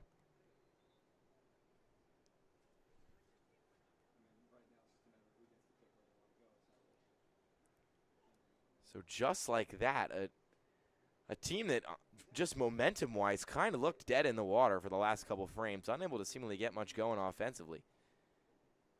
As they're going to intentionally walk Tomasetto, it looks like, as he discards his stuff. Trying to get that force out at second makes all the sense in the world. Yeah, we mentioned it earlier, too. Sestawicki had just been seeing the ball well all day. Just hadn't been getting the right spot. You could think they might walk both, and they will. So they walk both hitters. I guess with the winning run 90 feet away, having a runner on first and second really doesn't matter. And it means that you can get a force out at home. But you do that, you walk both, and, I mean, you bring up the most feared bat in the ECCBL right now, Dante Incalingo. I mean, Incalingo's 2 for 3. He's got a single and a double. And he's got 6 home runs already this season for the Trenton Generals. That is second most in team history. Team that's been around for a long time. High leverage spot for him here. Shank kicks back and fires. First pitch, a called strike on the inside of the zone. It's a tough strategy call to make. You want the force out at every base, but you're going to bring up a guy who's been mashing this pitching all summer. The 0-1. Swing and a miss through that. And down 0-2 now.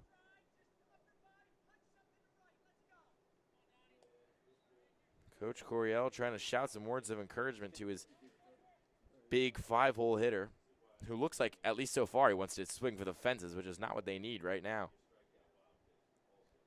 Shanks 0-2 on the way. Big swing and a miss. He got him. Talk about closing the door. Andrew Shank against the best hitter in this Generals lineup. Gets him out on 3 pitches. And now the sac fly out of the question Number 14. as Landon Hallett steps up. Hallett.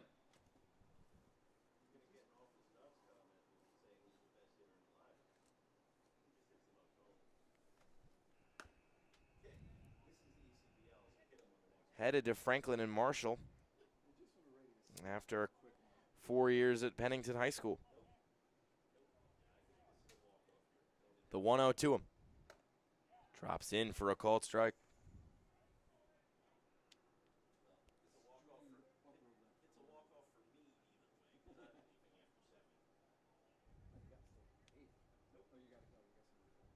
Hit .394 his senior year at Pennington. And a big spot here, potentially to walk this game off. The 1-1. Hallett sees a drop in the dirt. 2-1. We could get a walk-off walk here, Luke. You never know. Yeah, I feel like that would be such an ECCBL thing to do. 2-1. Ground ball to short. This could be the inning. Flipping to second in time, and the Kings get out of the jam. They give up 2 runs to tie it, but then willingly load the bases and shut down Inkalingo and Hallett in back-to-back at-bats. We'll play 1 inning of free baseball here at Moody Park before we turn our sights on to Game 2.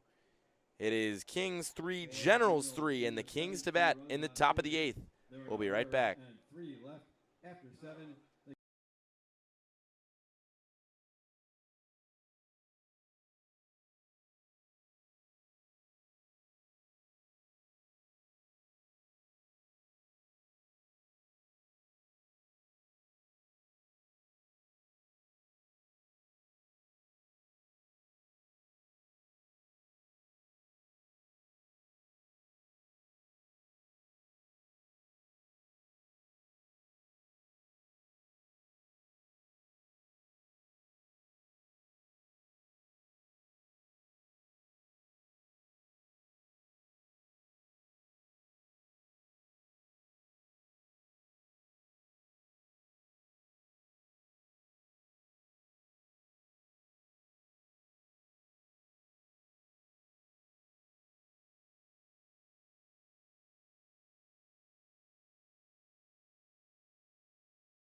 Frank Master to lead things off for the Kings, who escaped the tough jam in the bottom of the 7th to take us to 1 inning of extra innings. Extra baseball, even. Here at Moody Park, after 2 runs in the bottom of the 7th, tied this one up at 3, and the bases were then loaded willingly because the 2 runs came off of a triple by Sestawicki. But the Kings were able to escape the jam. They struck out Inkalingo. They forced a ground out from Hallett, as that one misses low, so it'll be a hitter's count to Master. The pitch to him, inside, scoots him back.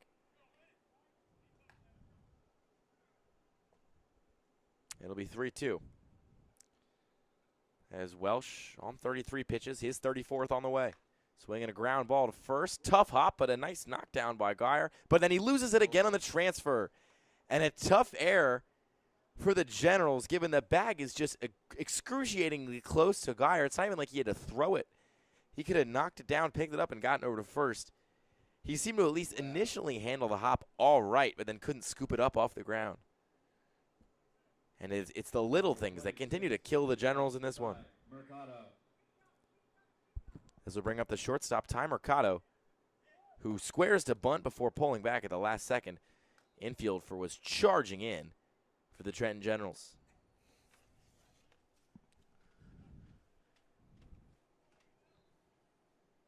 Mercado stares down Welsh, squares the bunt again, now pulls back.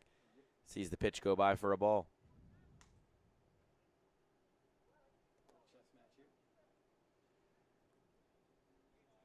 Strategy moves here. Kind of trying to predict what the other person's going to do and stay a couple moves ahead.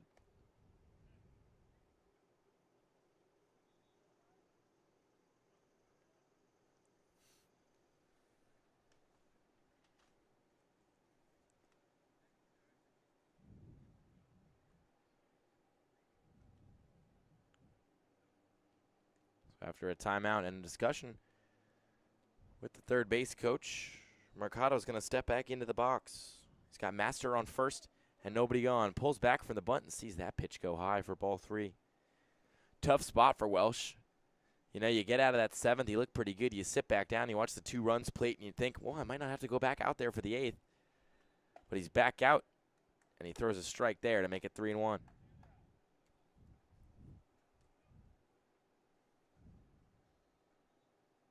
Welsh's pitch, squaring a bunt, this time laying it down. It's a dribbler right in front of the mound, handled and thrown over the head of Guire. Did he get back? No, he didn't. Guire had to leap to catch that throw from Hallett, and he couldn't get his foot down on the bag in time. And it'll go as an error against Hallett to put 2 runners on, as we're going to get a mound visit with Welsh. Don't think we're going to see a pitching change, given the fact there wasn't a lot of action in that bullpen. Just more of a discussion between all fronts.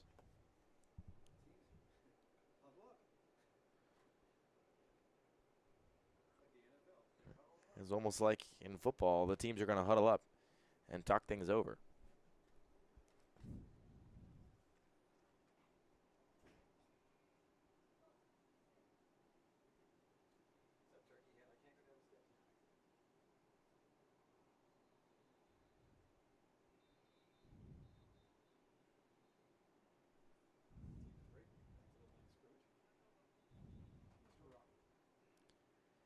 So as the teams break their huddles and get back to the line of scrimmage, we'll keep things going here in the top of the 8th. The runner on first and second, and the leadoff hitter Raba up to bat. 0 for 3 today, still held that leadoff spot down all season. First pitch to him, he squares to bunt and lays it back right at Luke Anderson's face, who was unfazed over there to my left.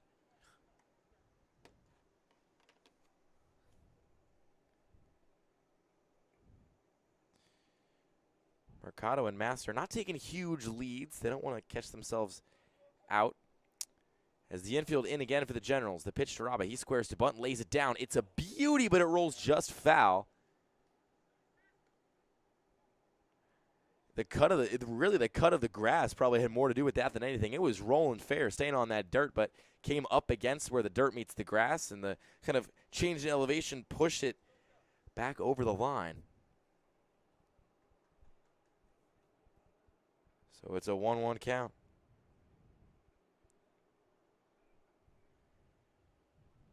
Rather an 0-2 count. Here's the pitch. Outside, and that'll be 1-2. Couple of bunt fouls. So you got to think that's probably taken away for Raba right now, who doesn't have the luxury of being ahead in the count like Mercado was. Welsh checks the runners. He's 1-2.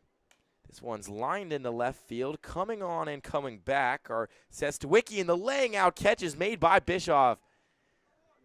Lost his lid, but found the ball in the sun. And he'll have no problem flipping that cap back on with a smile on his face after a lovely diving grab out there in the outfield grass.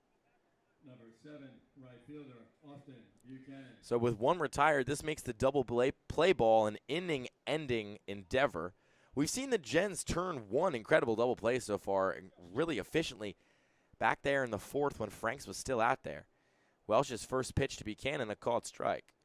And to me, kind of the errors that have put these guys on base, but also the fact that we know they can turn a double play ball is pretty representative of what we've seen from the Gens both today and this season. Hot and cold. And just consistently inconsistent. The 0-1, this one's hit high. Not that deep. Bischoff coming in again. Spots it and gloves it for out number 2.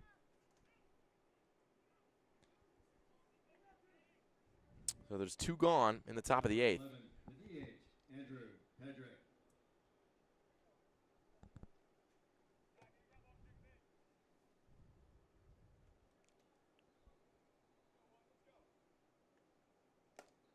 Pitch to Pedrick is a swing and a miss. Wanted to grab even a 3-run lead with the one swing there. Got out of his shoes. The 0-1 to him in the dirt. Pedrick, one of those all-stars in the ECCBL lineup, and for good reason. Hitting .317 coming into today.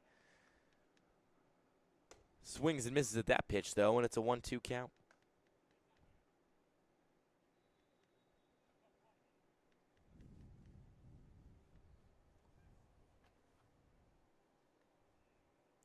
Mercado and Master hop out to leads. Pedrick fouls that one back.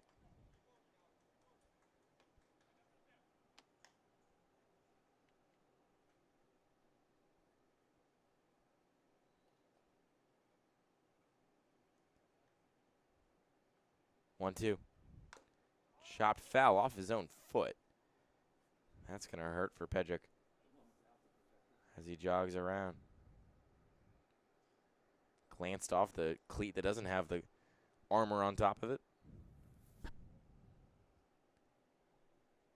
Mercado on first, Master on second. The 1-2. This one's lined into the outfield, moving over and under it is Ploppert, and he makes the catch to retire the side.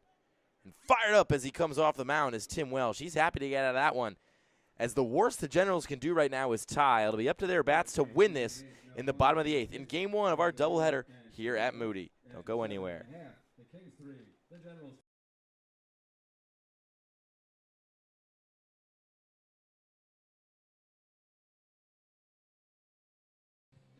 Hi, my name is Dr. Philip Glassner. I'm a hip and knee replacement specialist at Mid-Jersey Orthopedics. We're a multi-specialty orthopedic practice with offices in Flemington, Bridgewater, and Washington, New Jersey. We have 18 fellowship-trained specialists to take care of you from your neck down to your toes. We offer conservative management such as bracing, therapy, and injections through surgical interventions as well. Our goal is to keep you active and healthy and get you back in the game. We also offer on-site digital x-ray as well as MRI. We have evening and Saturday morning office hours to assist with convenient appointment times, as well as having walk-in appointments available. Call us or visit our website at midjerseyorthopedics.com so we can help you to live life better.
Back with you here at Moody Park in the bottom of the 8th. The last chance for the Trenton Generals to win this one.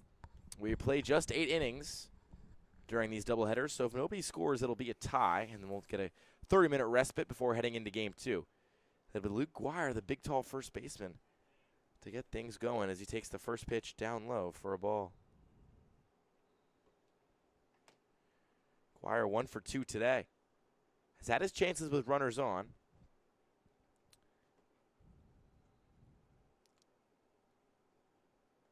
But has yet to net an RBI, as that one is low again.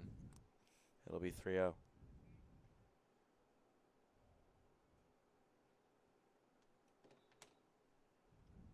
The offering.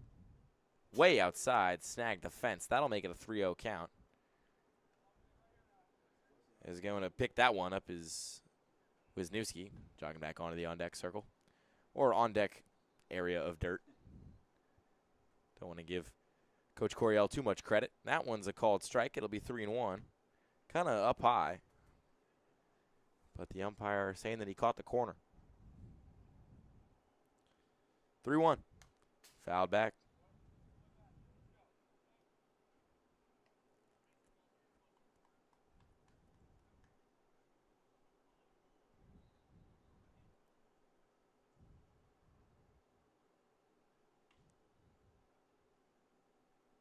Three-two on the way. Upstairs, ball 4. And Guire will take his base to get things going in the bottom of the 8th.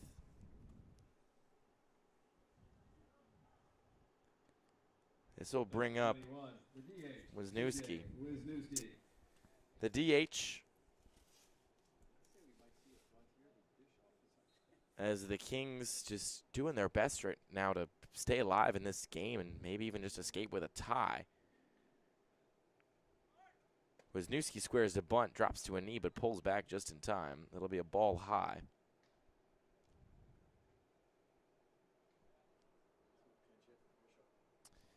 Looks like on deck will be a pinch hitter for Bischoff. So it'll be Cano Pizzell, which tells you that they still might want to lean bunt here as Wisniewski squares again, drops down, and pulls back. It'll be ball 2.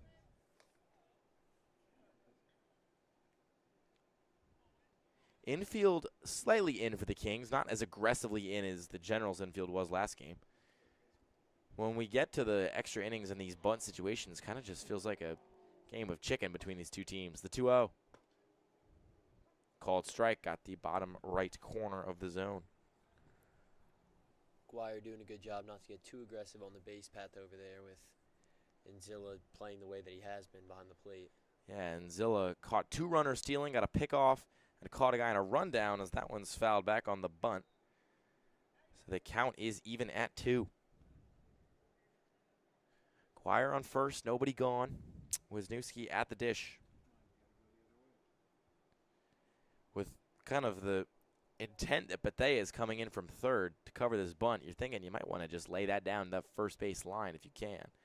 Because Guire's holding Ciufano over there on the bag.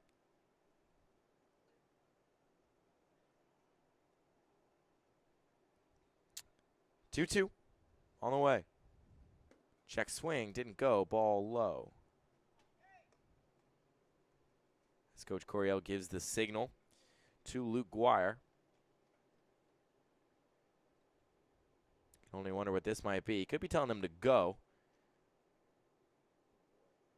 Would be an aggressive call, the 3-2. Guire doesn't go, and a big swing from Wisniewski sends that ball foul. Just a little bit out in front of that one. He got a good chunk of it, though.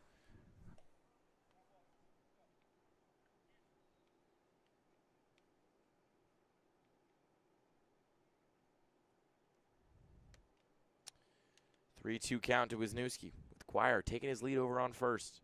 Shank, his 32nd pitch of the night. Fouled back, count stays even.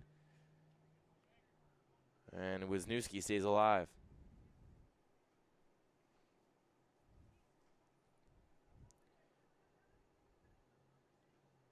Coryell barking at his dugout a little bit. Could only wonder who that's directed to.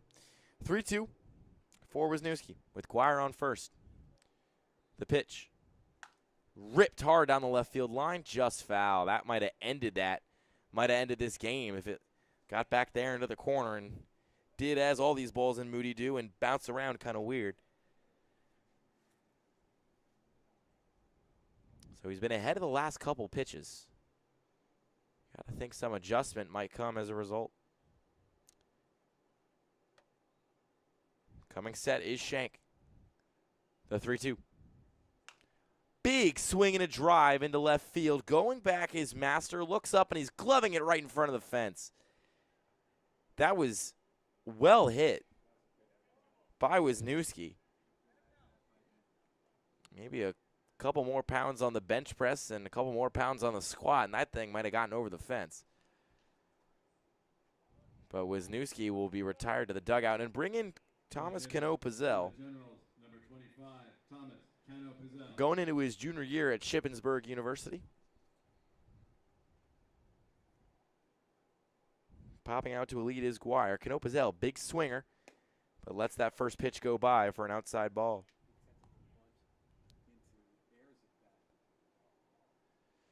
And on deck after Canopazell is Henry Ayers, and just the machine that he is at the plate. 1-0. Called strike in there.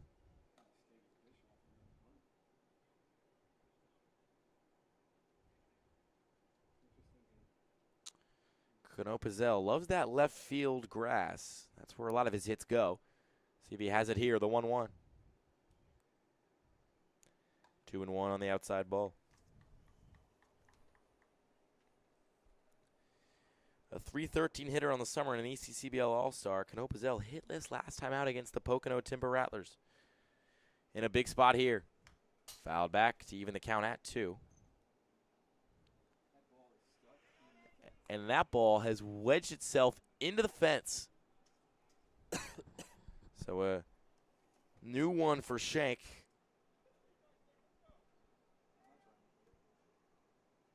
As Canopazell stares down the pitcher. Righty on righty. The 2-2. Upstairs, count will be full. And at this point, is there any thought about sending Guire, given how Anzilla's played? No, I don't think it'd be worth it. Just disappointing if he doesn't get there. And so a 2-2 count. The pitch way inside. Could have nicked him in the arm. They're going to say it did. Got a piece of Canopazell's elbow. So runners on first and second. Probably would have been a walk anyway. But a big spot now as runners advance with one gone. They're going to get a meeting here. There's been some action in the Kings bullpen. But it looks like they're going to bring in a new pitcher. It'll be a lefty, and we'll tell you all about him after this.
It'll be Aldo Pigna, the lefty, to throw for the South Jersey Kings with Henry Ayers up to bat.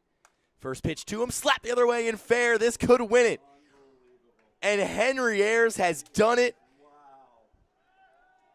Like the Tide, he's consistent in and out every night. Base hit after base hit. His whole life is consistent. Henry Ayers does it and walks it off with a single the opposite way. The Trenton Generals come from behind in Game 1 and take it 4-3 in extra innings over the South Jersey Kings. That'll do it for Game 1 of our doubleheader here at Moody Park. as we'll be back with you at 7:25 to get going with Game 2. Take a break, get a coffee, maybe eat some dinner, and come right back here for the second of two